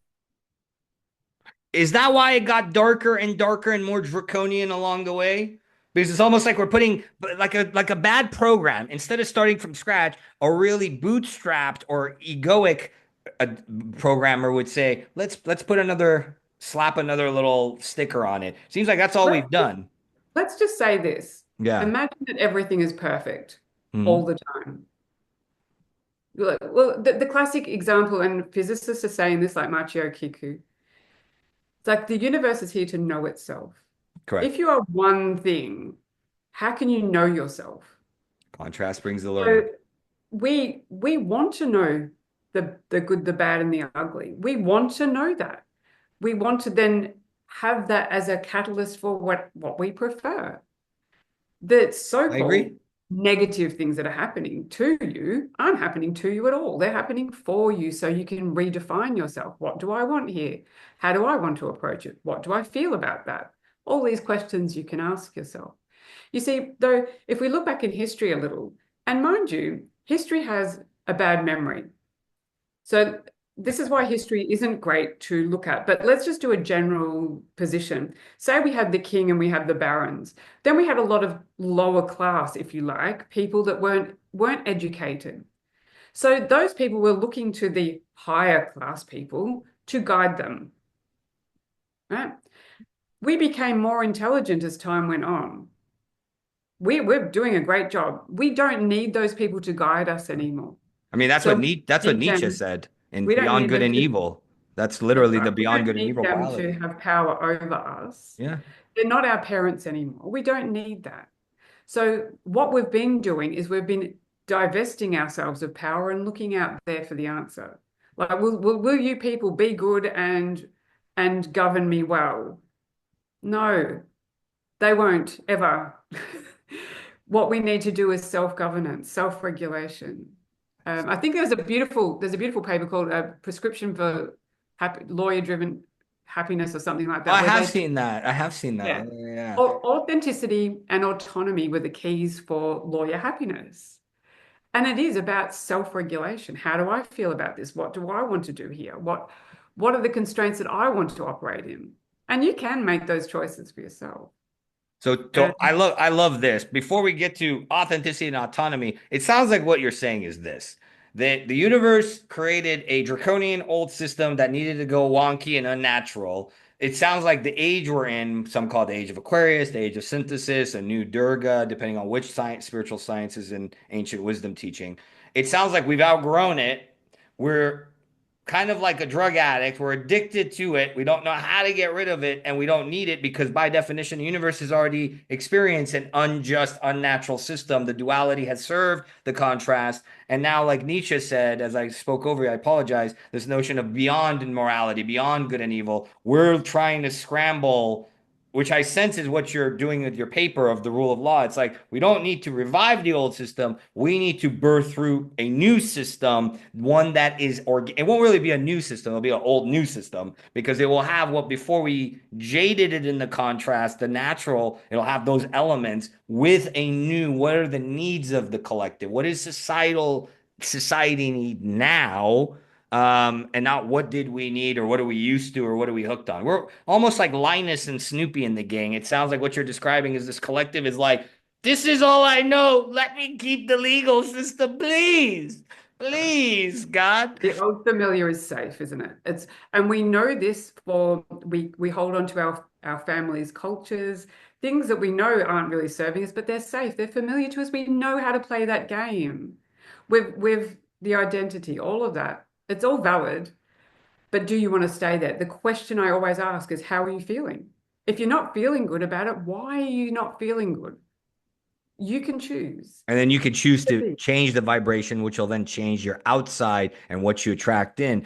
It sounds like that. I mean, that's the brilliance of we're back at the micro. We jumped to the macro, talked about the system, and it's as is up, so is below. The micro and the entanglement of it all reflect. It sounds like what you're also saying is internally, we need to devise and I like this, back to the paper, authenticity and autonomy. I liked how you use self-regulation in lieu of or synonymous to autonomy. That takes us down to CNS, polyvagal, trauma informed, all stuff that's infused in the stuff you're bringing forward, whether you speak to it or not. It'll touch upon, if you do what you're suggesting, the self organization, and you'll bring self regulation and resilience. Talk about the authenticity piece, because I think Annabella is going to touch on that a lot, is that we don't have to sell ourselves to be. What do you mean by authenticity from your languaging? What is the, Authenticity yeah. is really me without my fears. Ooh. Because every time I have a fear, I'm worried about whether I'm going to please somebody else. I'm following someone else's rule-based system. In social, let's talk about social rules. So if I walk into a party, I'm trying to decide what to wear for the party. So I might choose this, or this, and think, oh no, so and so is not going to like that, or so and so is not going to like that. But what about me? What do I feel? What's going to make me content? Because if I'm really content with who I am in this world, in this space, then I've raised my consciousness, or my energy level, my energy signature is raised by dropping my fears. That helps everyone on the planet. We are one. Hmm. So whatever I choose, if I'm choosing to be in fear, then I just bring a little bit more fear into the planet.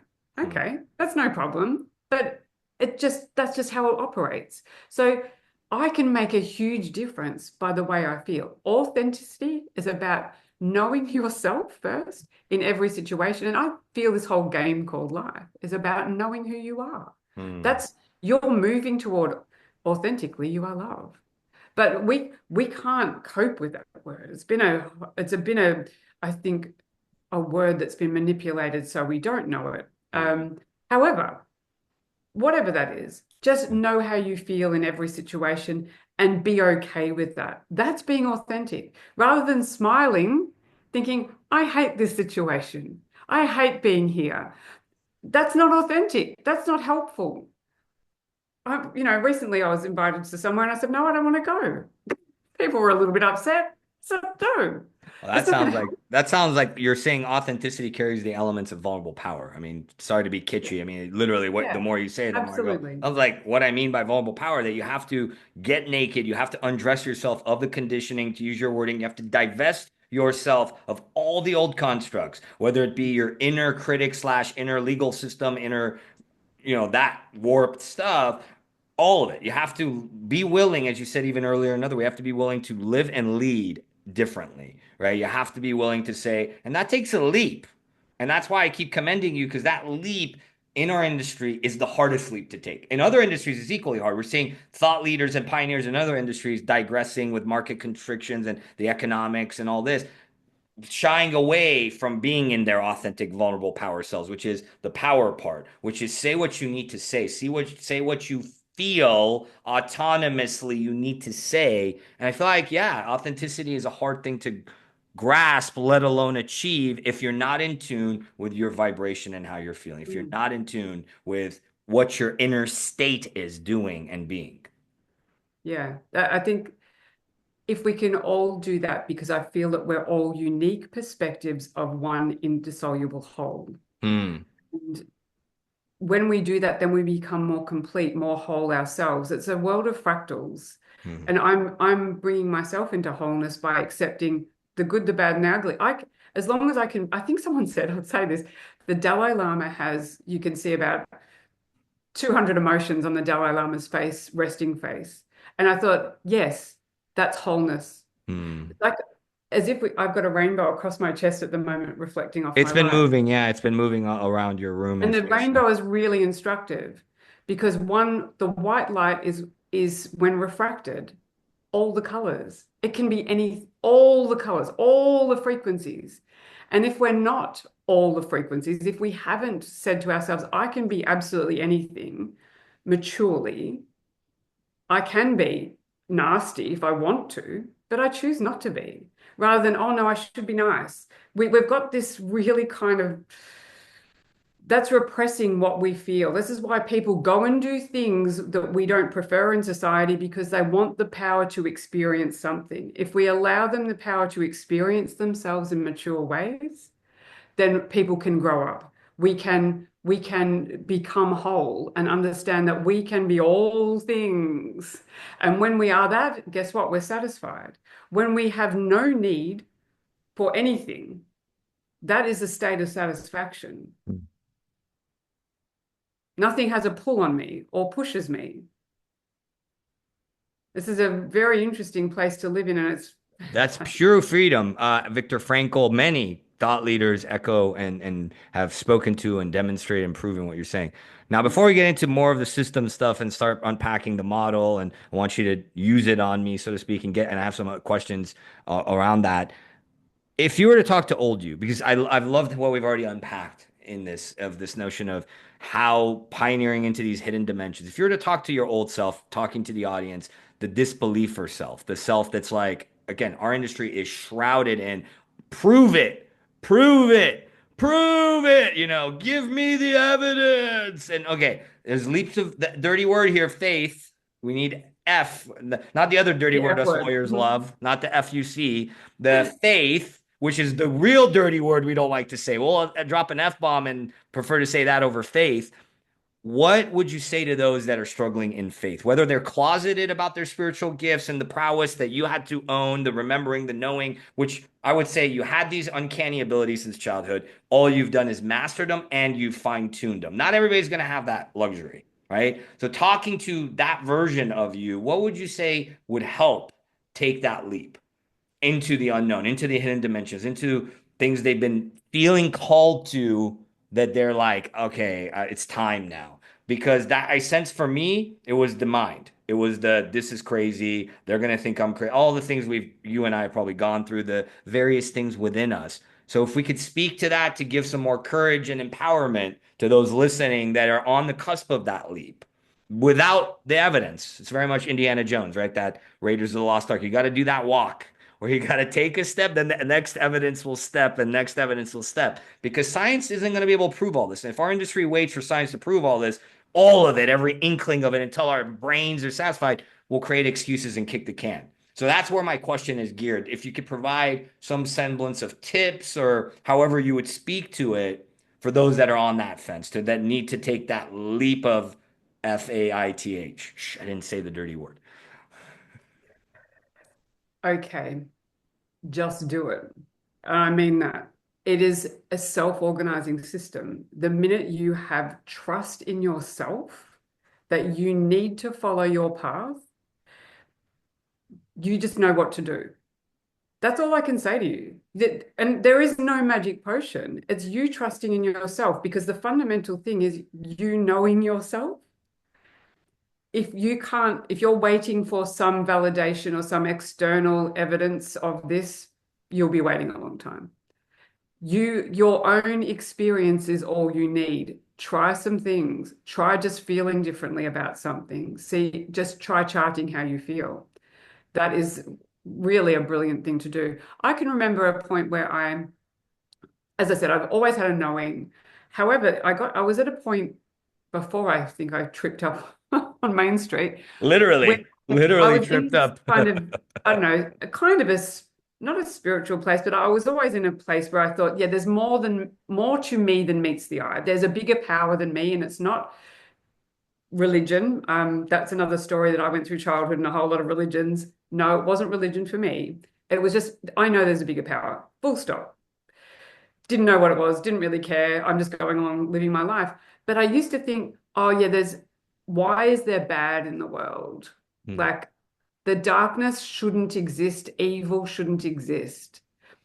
So that was my big thing the big hurdle I had to get over until I just heard someone one day. And really, it's just this. You will go through your life, you might find a book or listen to a show or hear three words someone says, and it wakens up something in you to think, oh, I know that. Um, and so that for me, someone said to me, oh, you must take the darkness with the light. There cannot be light without darkness. It's like on a coin, there cannot be the heads without the tail. You can't cut the tails off and still keep the heads on the coin. You can't cut off one end of a battery and still have the positive and the negative doesn't disappear. I thought, oh yeah, it's the wholeness. And I got it. That's what happened for me. Hmm. It was someone just said something that triggered a whole series of events. Look, it's been a bunch of stuff. I mean, for your listeners, these will be people that are inquisitive. They're thinking, oh, I know there's something here. Does that person have the answer? The answers are always in you. We are here speaking to remind you The of true, something you're choosing to remember. the That's true, all. the true And teacher tells you where to look, not what to see. that's it. And Exactly. We're just signposts. So fundamentally, that's how it worked for me. It was a slow do it, unfold. experiment, go outside the box. Now, follow-up question before we flow into more of the system stuff and the proverbial home stretch.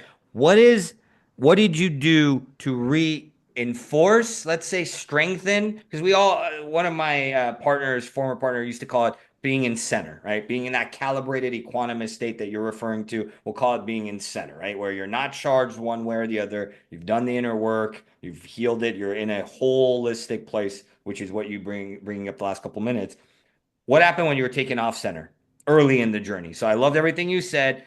What can you say as a follow up to how do they strengthen, let's say, or bolster that trust that you're saying, do it, trust. What happens when the external shakes them a bit? Which there's a lot of critics. There's more critics than supporters currently, sadly, and we need to shift that in the collective. So, what can you say to that The if there's any beautiful thing influence? is, Yeah. no one can take you, once you've opened to this idea, no one can take you out of it permanently. Hmm. It's like the light goes on and that's it. You've seen what other people can't see. You can't unsee it. That's as simple as that. Don't ever feel that just because you've come up with an idea that you know everything about it, you don't. The journey continues. I'm always learning. It never stops. There's everything that comes into my space is my teacher. We're all teach learning each other. Um, teach learning. Yeah. But to answer the question is whenever I get thrown off kilter, Hmm. I'm aware of it. Hmm. And it's just practice. It's exercising a muscle. I'm sorry, there's no quick fix. There is none.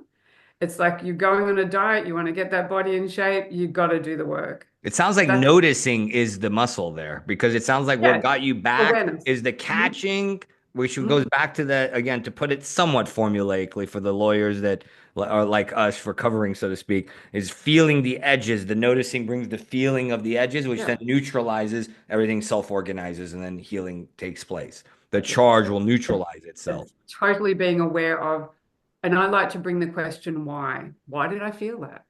And exploring it like I'm an annoying toddler. But why? But why? But why? But why? But why? Until I get down to the bottom of it eventually. Mm.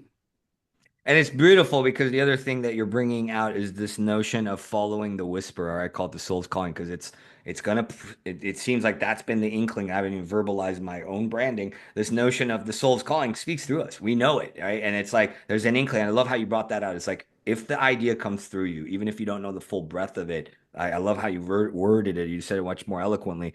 Bring it through, which is what I started with. I didn't know this was going to be a show, let alone 6 years later. Now it's going to be continuing and growing in the, let's say, the, the breadth of what I'm doing. So I love that because I feel like that goes back to the faith, the element of taking the leap, and then and it'll But trust present in itself. yourself. Yeah, trust in how you're feeling. No one can know that. You can't even articulate how you feel to somebody else. Hmm. You can't do it. This is an inner world experience. It really is a bit of a solo journey for us all, even though we're in a collective group here, and we can share that. Oh, gee, I went through that, so we can share the experience of it to help each other walk through the door, or walk each other home, as I think Ram Dass used to say. Hmm. Um, but I have very simple practices for myself, and that is just I do meditate. But I don't, it's not an onerous task. There's nothing I have to do. There's nothing I Hmm. ought to do.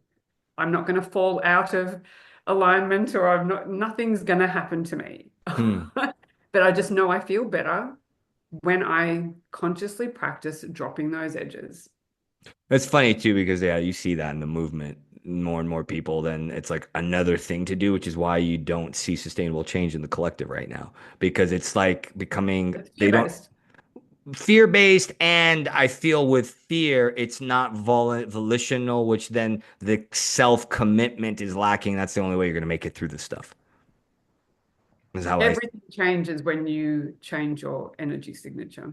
Well, Everything changes for you. well, let's get into that because we've danced around it. You used to call it the reflective resolution model. Now you've literally, and I love that very Taurus North Node, as I messaged you the other night of you to call it the Robin method because it's very innovative.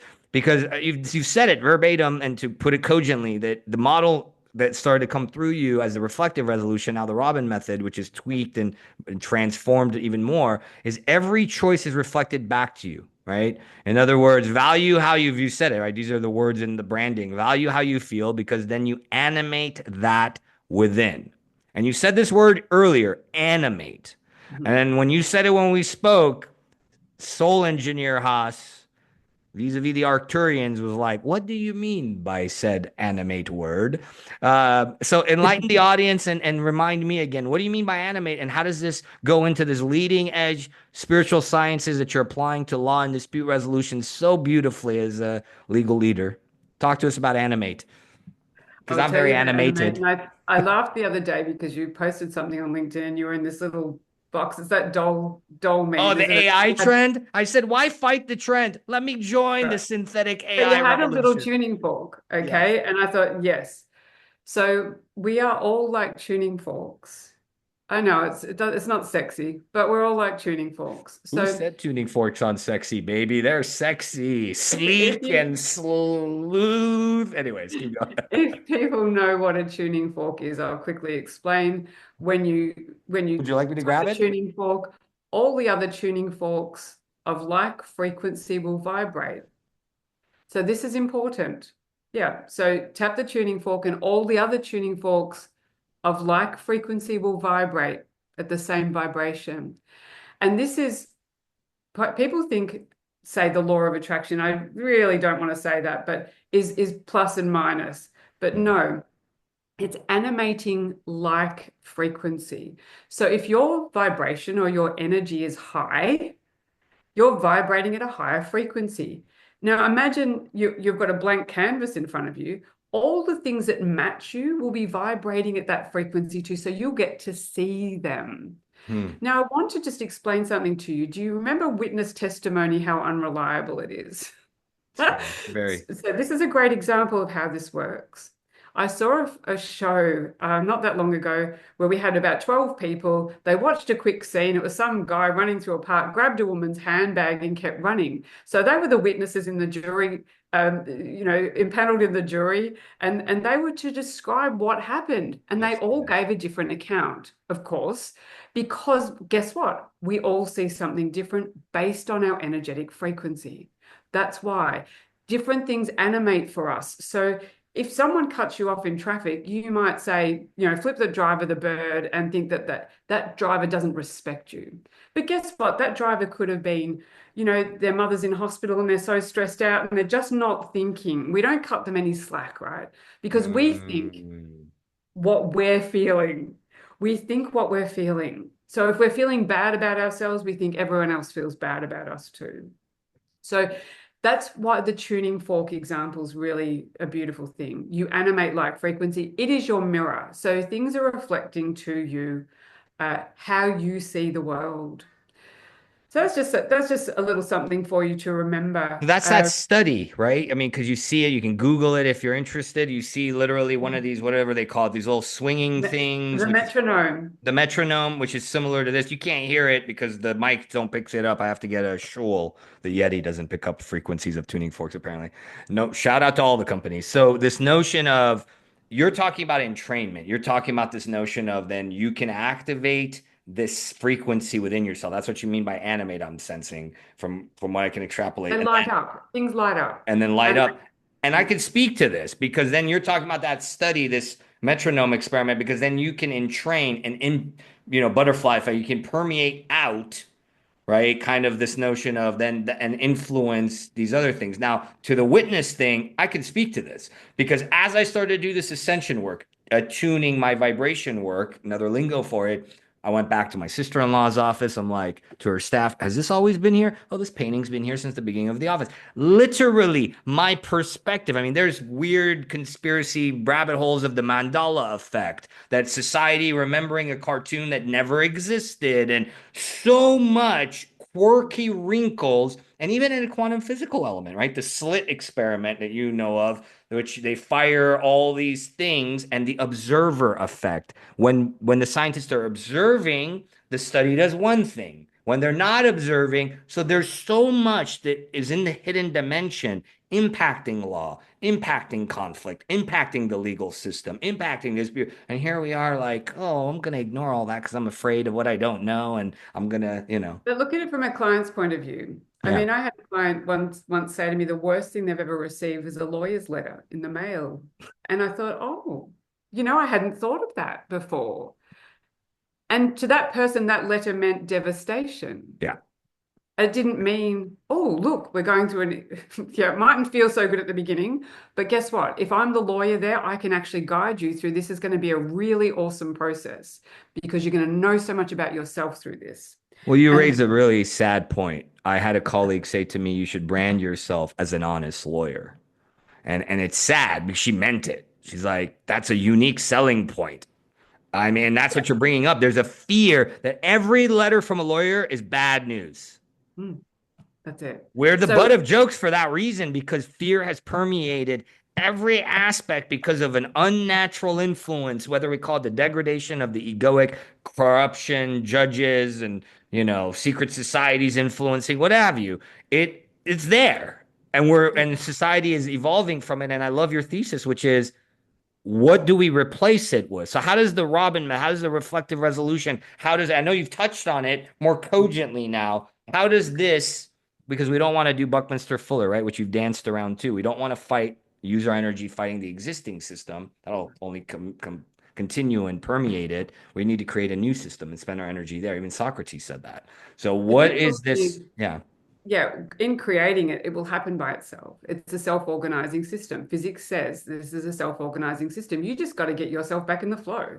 You can hold onto the side of the riverbank and say, oh, no, look, it's safe here.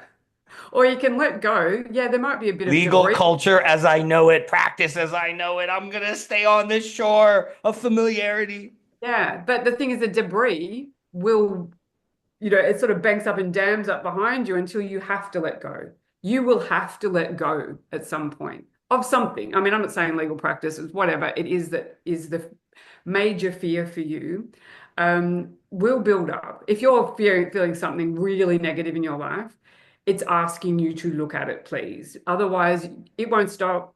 It will not stop. It'll come in different forms. The essence is all the same. This is the Robin method. The Robin method is saying you are all energy, everything is connected. Now, you get to choose your reality, Hmm. but you're choosing your reality on the basis of how you feel. Hmm. Now, that's great. Like that example, the little meditation I took you through in the beginning. You have the power to choose how you feel. Now, some people feel that they don't because they're getting triggered by this or that. So I've got a few just little guideposts in my little method to say, Hmm. all right, what are you holding on to? So what do you need to let go of? And also, yeah, what do you need to accept in your life? So even the good things, the things we are told are right and good, can be holding us back. Because, yeah, being, for example, oh no, I'm a beautiful barrister friend of mine. She wanted to be an author.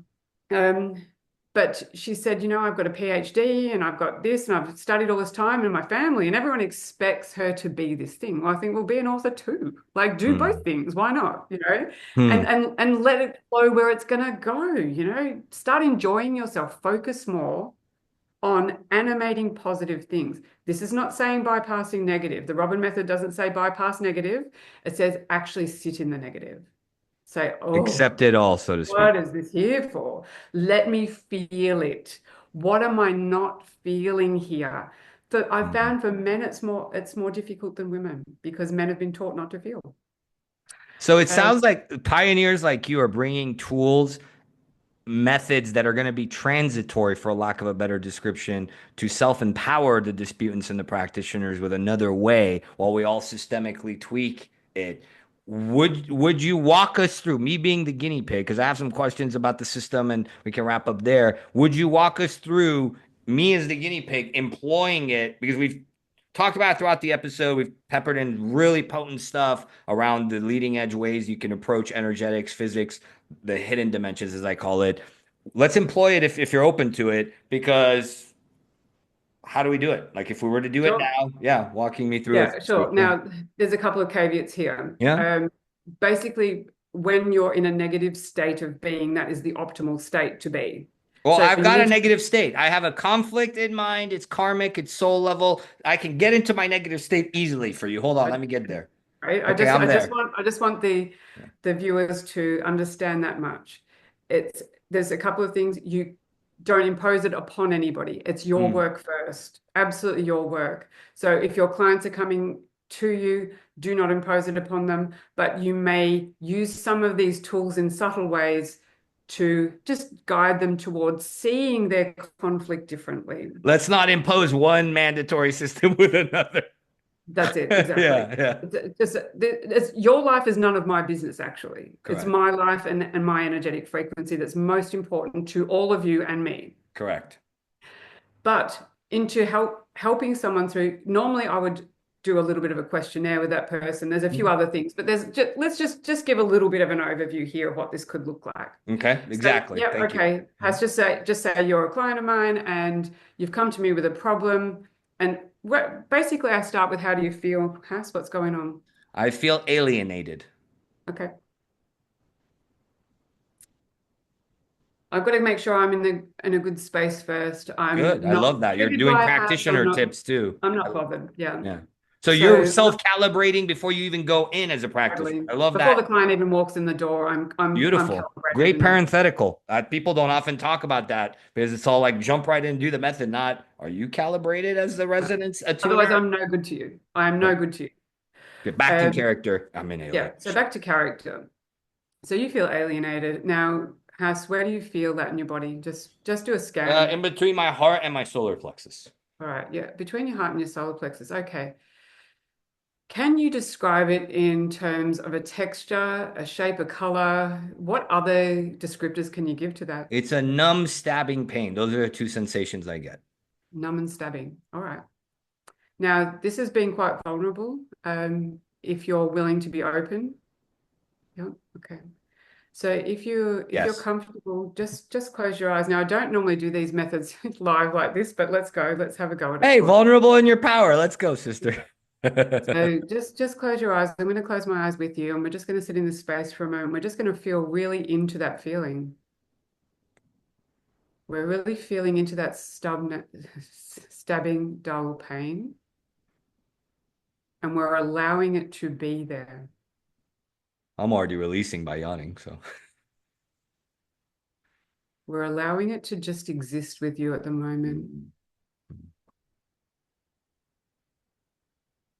Just describe it for me again. Has it moved? It's starting to dissipate. Now it's kind of gone to the lung ventricle area as like a what's the word for us is good. Tingly, not good tingly, like mini stabby tingly. So instead of like a manger, so it's dissipating and almost like then spreading because it's dissipating. So it's no longer concentrated in the center, it's gone to the periphery of the lungs. Can you welcome that feeling? And I welcome that feeling and I embrace that feeling. Yes. Thank you for Are that. you genuine when you're saying that? I'm gonna do it more after I said it. I was 90% there. Let me do the 10% more genuine. You don't have to accept it. It's okay. It's just whatever you're feeling about it. I choose to accept it, and thank you for the volitional. I can choose. Okay, did So that. now we're going to expand that feeling a little bit. We're just going to let it permeate our body. Can we do that? Yes. Make it bigger. Feel By it fully. by bigger, you mean like highlighted? Like However that translate for hmm, you, okay. let that feeling just get bigger. We're examining it. We're going to look at it from all directions Hmm, okay. and just sit with it. You don't have to intellectualize this. It's just whatever happens with it. Now, just tell me when was the first time you felt this feeling? Ooh, sorry, releasing. You're doing good energetics. I processed through really yawning a lot. So hold on. The question was when. Ooh, good question. 'Cause now I'm having a very sharp pain in my heart as I First thing that playground. when Childhood playground. playground, Yeah, what playground. happened? Yeah. Take me there. I was eating Persian food, and then they were like, "You are a weirdo." Okay, you're a weirdo. Okay. So that was the feeling you got at that time. Hmm. Now, without going deeply into this, we're just going to quickly do something. I'm going to ask adult Hass now to go back to how old were you then? Oh man, 7, around 6 or 7. Beautiful. Six or Sorry, seven. I'm really That's okay. releasing a No, lot of no, energy. no. You Yeah, express yourself. good. Does adult Hass want to go back to this 7-year-old into the playground? Yes. Beautiful. Let's go into the playground, adult Hass, and sit next to your 7-year-old. Hmm. Now, can you have a conversation with your 7-year-old about what's going on there? Yes. Do you want to verbalize that or do you want to Oh, internalize? he says he feels very lonely, and he doesn't understand why they don't want to play with him, and they're making fun of him. Okay. What would Hmm. you like to say to your 7-year-old, knowing your adult self now? Hmm. It's okay.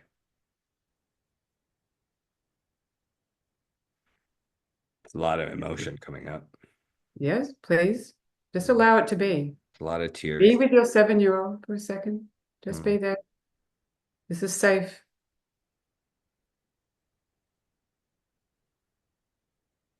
What is your 7-year-old doing now? He's crying. Do you feel that you could reach out to him and comfort him? I'm already holding him. Beautiful.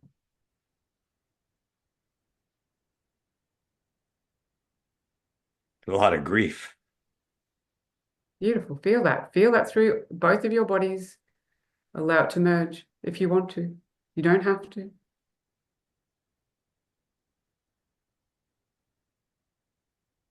Just let that feeling just flood the two of you, whatever feelings are arising.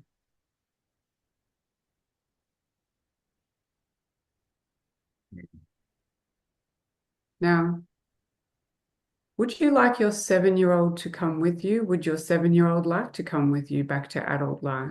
Yes, he's excited. He's excited. There's a flutter Fantastic. in my heart. You can ask him to come home. Okay.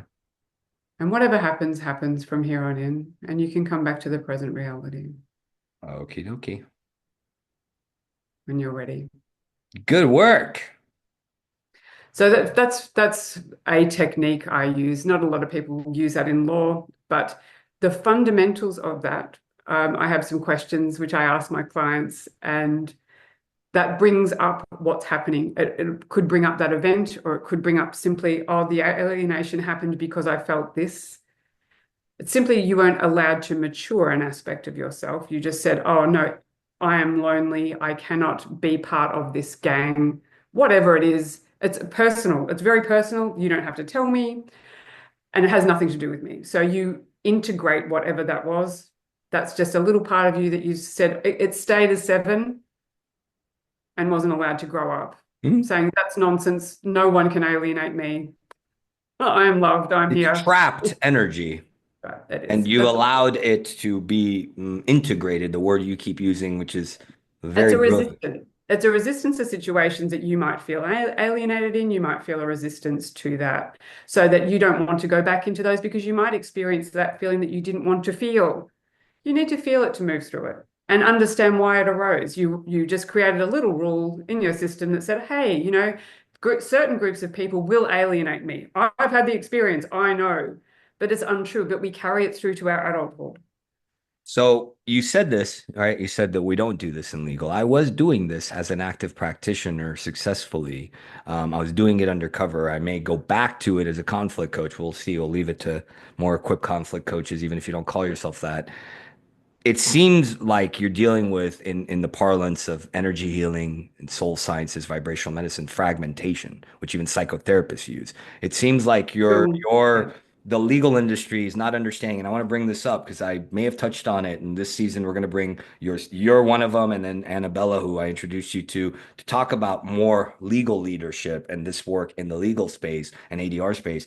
I had a theory, and I want to work with a physician on this because my theory is that we've created a system, a legal system that is not only fear pushing fear, it's actually promoting trauma. And my theory is that clients, as much as practitioners, have PTLSD, post-traumatic legal stress disorder, and that I personally witnessed my own biology becoming necrotic, being a litigator, my brother's Parkinson's enhanced as a result of being in contentious, out of ordinary, explosive litigations that spiraled out of control. And I see this more and more. I hunch and hypothesize that it's what's happening in the trauma epidemic, specifically in our industry, with more heightened numbers, more glaring and horrific suicide, depression, burnout, drug abuse, way higher than the norm that's already happening. It's already bad enough in the collective. So, what say ye to where are we headed as a system? Because I'm seeing, well, let me ask you two questions at once. First, what are the risks of how are we traumatizing in this system? How would you diagnose it as what We're is focusing on trauma. say that again?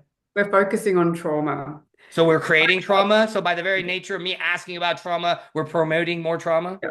I absolutely say that because wherever your energy what the focus goes wherever the energy flows or whatever it Energy is. flows where the yeah, our Now, focus goes. Yeah. there's a lot of trauma-informed law. I say no. Instead, focus on positive. We can touch on, say, that example that I gave you there. I don't want to dive into that is the cause, I'm a victim, etc., etc. We keep ourselves as victims when we do that. We are not victims of anything but our own thought processes. So it's keeping us focused in that area. I use that method less and less, except if somebody can't seem to shift something, just like, let's just go into a little memory there where you thought So you, you am I hearing you went, correctly? You almost step back. You create a distance between yourself as the practitioner. Oh, wow, this is fascinating. yeah, I would do the opposite when I was doing this full time. I would lean in. So why? Why that? Bring that best practices out a little bit more. Why the yeah, emotional and I have energetic to, distance yeah, between you and the client? yeah, it's very simply, I'm holding a higher frequency. I check my own energy. The work is on me first. Often it will bubble up in a client. It's just like oil and water. Oil bubbles to the surface, like a negative energy will bubble to the surface when you're in a very peaceful state. You can see clearly. Okay. So it's really for the practitioner to hold their own energetic space very as cleanly as they can for those moments. And that goes back to the Don't entrain. engage. You don't go in and engage with the Okay. client and their Okay. experience. It's for the client to find themselves there, Okay. what's in it for them, where they're at. But as I said, the Robin method has just short practices that help people, they're little questions that help people just find themselves in their own conflict. So I have it, yeah, on Insight Timer and on Udemy. I have a short course for people to do that, but I'm doing it actually now for as training for practitioners. I'm being hired for that work Well, I because rightfully so, because I mean, we're it's speaking to far it on better this in person. episode, the best practices. So, if I heard you correctly, back to the tuning fork, what you're postulating, and I'm sorry if I didn't, I spoke over you. This notion of what I was saying is, it seems like you're speaking to entrainment again. So, what you're saying is the energetic distance is so you, as the practitioner, can keep that high attunement so that you then goes back to the trauma informed question. So we don't inadvertently then all self promulgate more trauma, so that you can then guide them and train them, tune them into finding their answers from that higher energy space. Right. Because people are inherently love. Let's put it this way, you're all like the sun, you just let the clouds float by, right? The clouds are just the things that are keeping you from your bright light. And so just let the clouds float by. They're just a cloud, it's nothing more. But it can Okay. help you. Sometimes just know who you are. Oh, I see why I do this. Because of that. It's not bad. We're soaked in, oh, this happened to me. Gosh, I've got a list of things that happen in my life that'll curl your toes. But it doesn't define me. Everyone that's come into my life, that some people would say, I am a victim of that, particularly in domestic violence. It's like, no, it taught me so much. I am shaped by my reality. Thank you very much, players. I'm moving on. I've expanded my consciousness because of you. Thank you for playing. Next level, please. So you mentioned it because I commend you because when you sent me some of the one of the resource or one of the testimonials, right? So if you're open to it, maybe you can send me the link and we could put it in the when we release the episode in the YouTube information so you all can find what I'm about to speak to. You sent me a review from a young woman who it's not the course is applicable to all. It wasn't designed per se to work with children. I believe she was in her like 8, 7, whatever childhood. Yeah, So the it's question that great. popped in to put into our conversation is because you helped her with a bully situation, and this is not only wreaking havoc on the mental health of children, definitely applicable in the law, is I know you're going to lead us back in. So ultimately, the question isn't dealing with bullies outside, is how do we deal with the bullies from within?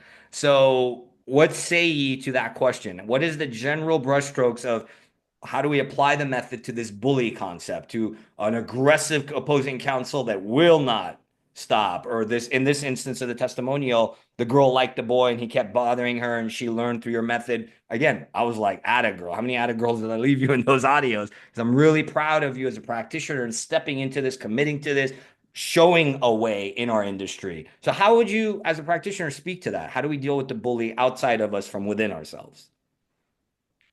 When you're faced with somebody like that, you have to then first listen. into how do I feel about this? Not avoid it, not come back at them with the when resistance meets resistance, what have we got here? Persistence. Yeah. Now, it's not being a pushover either. That's not what it's about. No. And a higher energetic space will actually dissipate that. But what you need to do is look at why do I feel like I need to respond the way I do? You all respond differently to that situation. I very rarely, for some reason, that situation didn't bother me, didn't animate a negative energy in me. We all have different things to play with. Hmm. So if you're playing with that, if you're playing with the bully energy, what you need to do is ask, okay, just that experience I did with Hass then, you can do it for yourself. It's in my latest book on that. So you just do it on yourself. You say, all right, where did I first feel this feeling? Hmm. Because it's showing you something about you, what you are not accepting, something you're pushing away or holding on to. They're Hmm. just the two things I see. So it's very much exploring how you feel, not going home. You can still go home and not have a wine if you want to, but not doing it for the sake of avoiding the feeling. But do find that quiet space where you can just dive into why You am I I experiencing it? you The answers are incredible and they're personal. Well, it's interesting. You cut out a little bit on a tech glitch. So I think you said, at least on my end, you said, and I wanted to make sure for the audience's sake, you said when you bring your awareness to it, and on my side, the audio glitch, it dissipates. Is that correct? It dissipates. Which That's goes right. back to this aggrandizement, this anger, whatever it is. If you bring awareness to it, back to that self-organization, by noticing, truly, genuinely feeling, a magic happens. And that's what you meant by dissipate. So then no longer is it about the bully, it's about the charge with it. And it's about you resisting the bully. So it's like, okay, I accept that this is coming in for me. Why am I feeling this way about it? It's not trying to change the bully. You cannot ever, ever, ever change the bully. That's a resistance. You need an acceptance. This is here for me. Why am I feeling the way? And it may come up 5, 6, 7 times, 8 times. Just go in and notice it. And if you can bring no negative charge to it, great. If you bring a negative charge to it, great. Doesn't make any difference. Just know who you are there. Understand you. We often don't understand our responses. We're just, and the amygdala goes off and we're just like responding, reacting rather than generally responding. So it's absolutely up to you and your choice. This is self-empowerment. It's like, how do I want to feel about this? What do I want to do for me here? Hmm. Last question. Home stretch. Putting on your futurist hat. What do you envision for the next generation? In other words, where are we headed with this? What do you envision where we're headed with this? How do we bring more consciousness to this system that's being birthed through the new way, let's say, right? We have inklings of it. How do you speak to that? What feels inspired in terms of whether it Yeah. be legal education? I want you to do two posts. Legal education, subpart A counselor of the bar exam is legal, and then as a whole, specifically for students, because that Annabella is going to be talking a lot about that.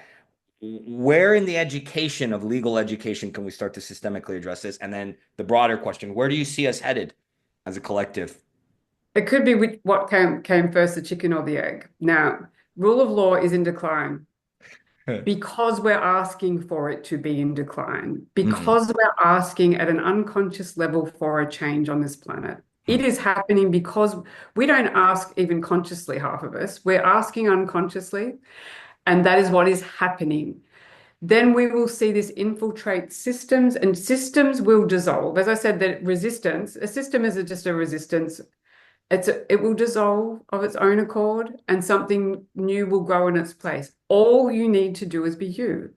This is in systemic change, we all seem to, in I notice in the futurist field as well, we want to go out there and change a system. You mm, can't change a system. You change yourself. And if enough of you change, it's like the non-smoker movement. A few of us thought, oh, look at those idiots over there not smoking. How ridiculous. I'm going to keep smoking. That was me. I love smoking. Until one day I thought there's this thing within you that says, oh, they could be right. Mm. Why You're are they talking feeling about better? critical mass. And suddenly the response in the society Mm. is to accommodate non-smokers. Society changes itself by the individuals changing. So if you want Mm. change, you absolutely make a difference by shifting your energy. So that critical mass or that proverbial tipping point needs to be That's right. reached. So we don't focus on trauma anymore. We focus on how we find a positive out of a negative. And that's not saying ignoring the negative. That's not bypassing. That's not Correct. all la la. It's absolutely diving into, okay, so you feel bad. Let's feel it. Great. It's not bad. Let's move on. That's pretty much how we do it. What do you see ahead if you were to put on your futurist hat and actually go into Oh, the yeah, future look. and then come back Um, to us and say, hey, this is what the bloody system looks like. That's not a legal system. This is a legal system. Quoting Crocodile Dundee. I saw in my view, I saw more of hierarchies, decentralized systems, more resonant order. Ooh, I So like that that. yeah, Ooh, girl. yeah. You need to I feel that we're trademark moving that. from Trademark. rule of law to resonant order. Feels like my what I'm wanting to I see or mean, what's going to come. you, whoo, that's fire because that in and of itself is the entrainment of the natural healing system, right? Because you're basically saying that nature healing happens automatically is the cells or whatever it is, whatever micro thing resonates with the other and it creates an order within the chaos from the resonance. It starts to untangle itself. Is that a correct energetic We encapsulation? absolutely, I say that. We all think we're in control. That's the biggest cosmic joke. Well, yeah, we You're plan you're God left. exhausting yourselves by trying to control the systems. Nature is so powerful, it's here with you or without you, and you are it. So go with Is it. that Fill why it so up. many lawyers are burning out even more? Right. And this is why, because they're pushing against the natural order of Well, I'll things. give you a great example. Quite a few have reached out to me now that I make more sense of what I'm doing and more people are ripening from the legal industry. And they were one person in particular, a very powerful executive in the immigration space, said, oh, I'm worried about Trump 2.0. This is going to shake things up. And I can see what you're talking about. Very vivid example of then latching on to that familiar comfort chore and not actually seeing that maybe this is a surrendering that the resonant order you're speaking about is coming about. We need to embrace this new way, which has been what the 2 hours we've spent together has been about, is how do we step into this new ways? Obviously, you've been an exemplar today of showing how you did it, what birthed through you in doing it. And it seems like the invitation in the answer to the question of what's next for us is we need to pay more attention to our individual resonance and take responsibility for that. Before we can do anything else. Yes, put your own oxygen masks on first, then the changes happen. After that you can look after others. You can't do it until you've looked after yourself. And we are, without going into politics, we are trying to change externals. Not going to work. We created everything that's before us. All of us have created this planet the way it is. It's for us to reflect upon. Do we continue to want that? We created it out of fear because we keep wanting them to fix us. Hmm. Do you see any room for in legal education and in our industry in the future to embrace those of us that have these gifts or these what you call the knowing that I call it the extrasensory capacity, this mystical prowess? Some are wired to be more in that space. Do you You see know, there's any in room for futures, that? in Yeah. futures, that's called a weak signal. And weak signals get picked up and they expand. They become the norm over time, like the non-smoking movement. So keep doing what you're doing. If you're called to do what you do, just do what you do. If this is your heart's desire, do what your heart says. And I mean that. That's what changes the planet. I mean, the question that every coach says to ask, right? What would be possible if you two did this, right? What would it look like? What would be possible if you two embraced that whisper? If you two brought forth your remembrance and knowing like Virginia did, if you embrace, I call it spiritual gifts or capacities, whatever you want to call it, whatever piece of you needs to be brought into it to be made whole. And it seems like the focus of all this, we keep going back to it. The word resonance is really about how you're feeling, your inner state. Any parting words to wrap us up and bring us home, Virginia? I just have a quote from David Bohm. He was Talk a to us. physicist in the Yeah. early 20th century, and his work is now being recognized in the world. He was the father of quantum physics. Yep. And this little quote says, people have to make a cooperative effort to have a dialogue in which we not merely exchange opinions, but actually listen deeply to the views of others without resistance. We cannot do this if we hold to our own opinion and resist the other. We have to be able to look at all the opinions as suspended in without suppressing them.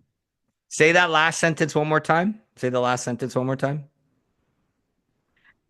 We have to be able to look at all the opinions as suspended in front of us without suppressing them. Hmm.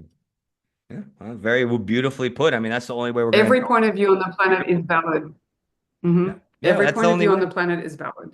Yeah, that's the only way that we're going to be able to normalize these conversations and bring about the paradigm shift, right? It's this notion of having more of a sitting back, holistic acceptance, embracing the unknown more, going into, oh, maybe an exploration, a playful, childlike wonder of what could be possible. And there's a lot of multidimensionality in what Bohm is saying, right? Because then we neutralize a lot of Yeah, charges, we bring about more resonant order.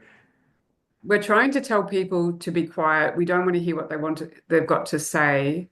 And even if you've got a calling to do something more open in the world and you're afraid of others, let them have their say. You're entitled to have your say. Everyone's entitled to their say and their voice. It's because but when we can birth our voice, we start to hear ourselves and we think, oh, actually, is that me? Do I want to say that? But Hmm. because we're all holding it in, things are blurting out that perhaps we don't necessarily want to say. Well, that's another really beautiful point because if anything, the marketplace of ideals is another notion of that, right? If by allowing people to express and having the freedom to express, you will also organically filter out. People will be like, oh, maybe I didn't really want, maybe that isn't my true soul's calling, or maybe that isn't supposed to be. So there's a lot of, again, multidimensionality there because, yeah, it goes back to the resonant order. The system will self-organize if we remove the impressions and unnatural and inorganic ways, fear, draconian methods, systems adopted for God knows what. If we remove all that, we become more conscious, intentional, and then yes, and then an accepting, aware state, what Bohm's quote speaks to, the self system will organize itself. This new way will come about organically. Mhm. Beautiful. Well, I know I feel very, and I'm an animated host, and I'm even more animated. And Virginia gets the prize for making Haas cry the most on air to show that men can cry and be macho alphas, because you know I still got that charm. So thank you, Virginia, from the depths of my soul, not only for being here and co-creating this last couple hours together for the benefit of the audience and the next generation and those actively in the trenches. We hope this inspired you, encouraged you, and empowered you. And mostly, thank you for staying here and committing to this journey because, as you alluded to today, it wasn't easy. And there's a lot of opportunities for leaders to throw in the proverbial towel, whether they leave physically and leave the plane or give up on their mission. So, thank you for staying true to demonstrating what is possible when we really embrace our gifts, really embrace ourselves, really bring forward that calling, and most importantly, stay true to how we feel that resonance that you keep bringing up. So thank you for all of that, wrapping you in a big hug. And thank you all for being here. You can find out more about Virginia. Definitely check out her course, her upcoming book. So much more is going to be birthed through this beautiful soul. So check her out, follow her, and we hope and trust that this episode brought more inspiration, more encouragement, and more empowerment. So wherever you're at in your journey, whether you're a legal or ADR leader, which is the focus for today, or any other leader, you can step into who you came here to be, birth through, have that autonomy, that authenticity, bring it forward. And thank you for joining us. We'll see you soon. Much love and blessings.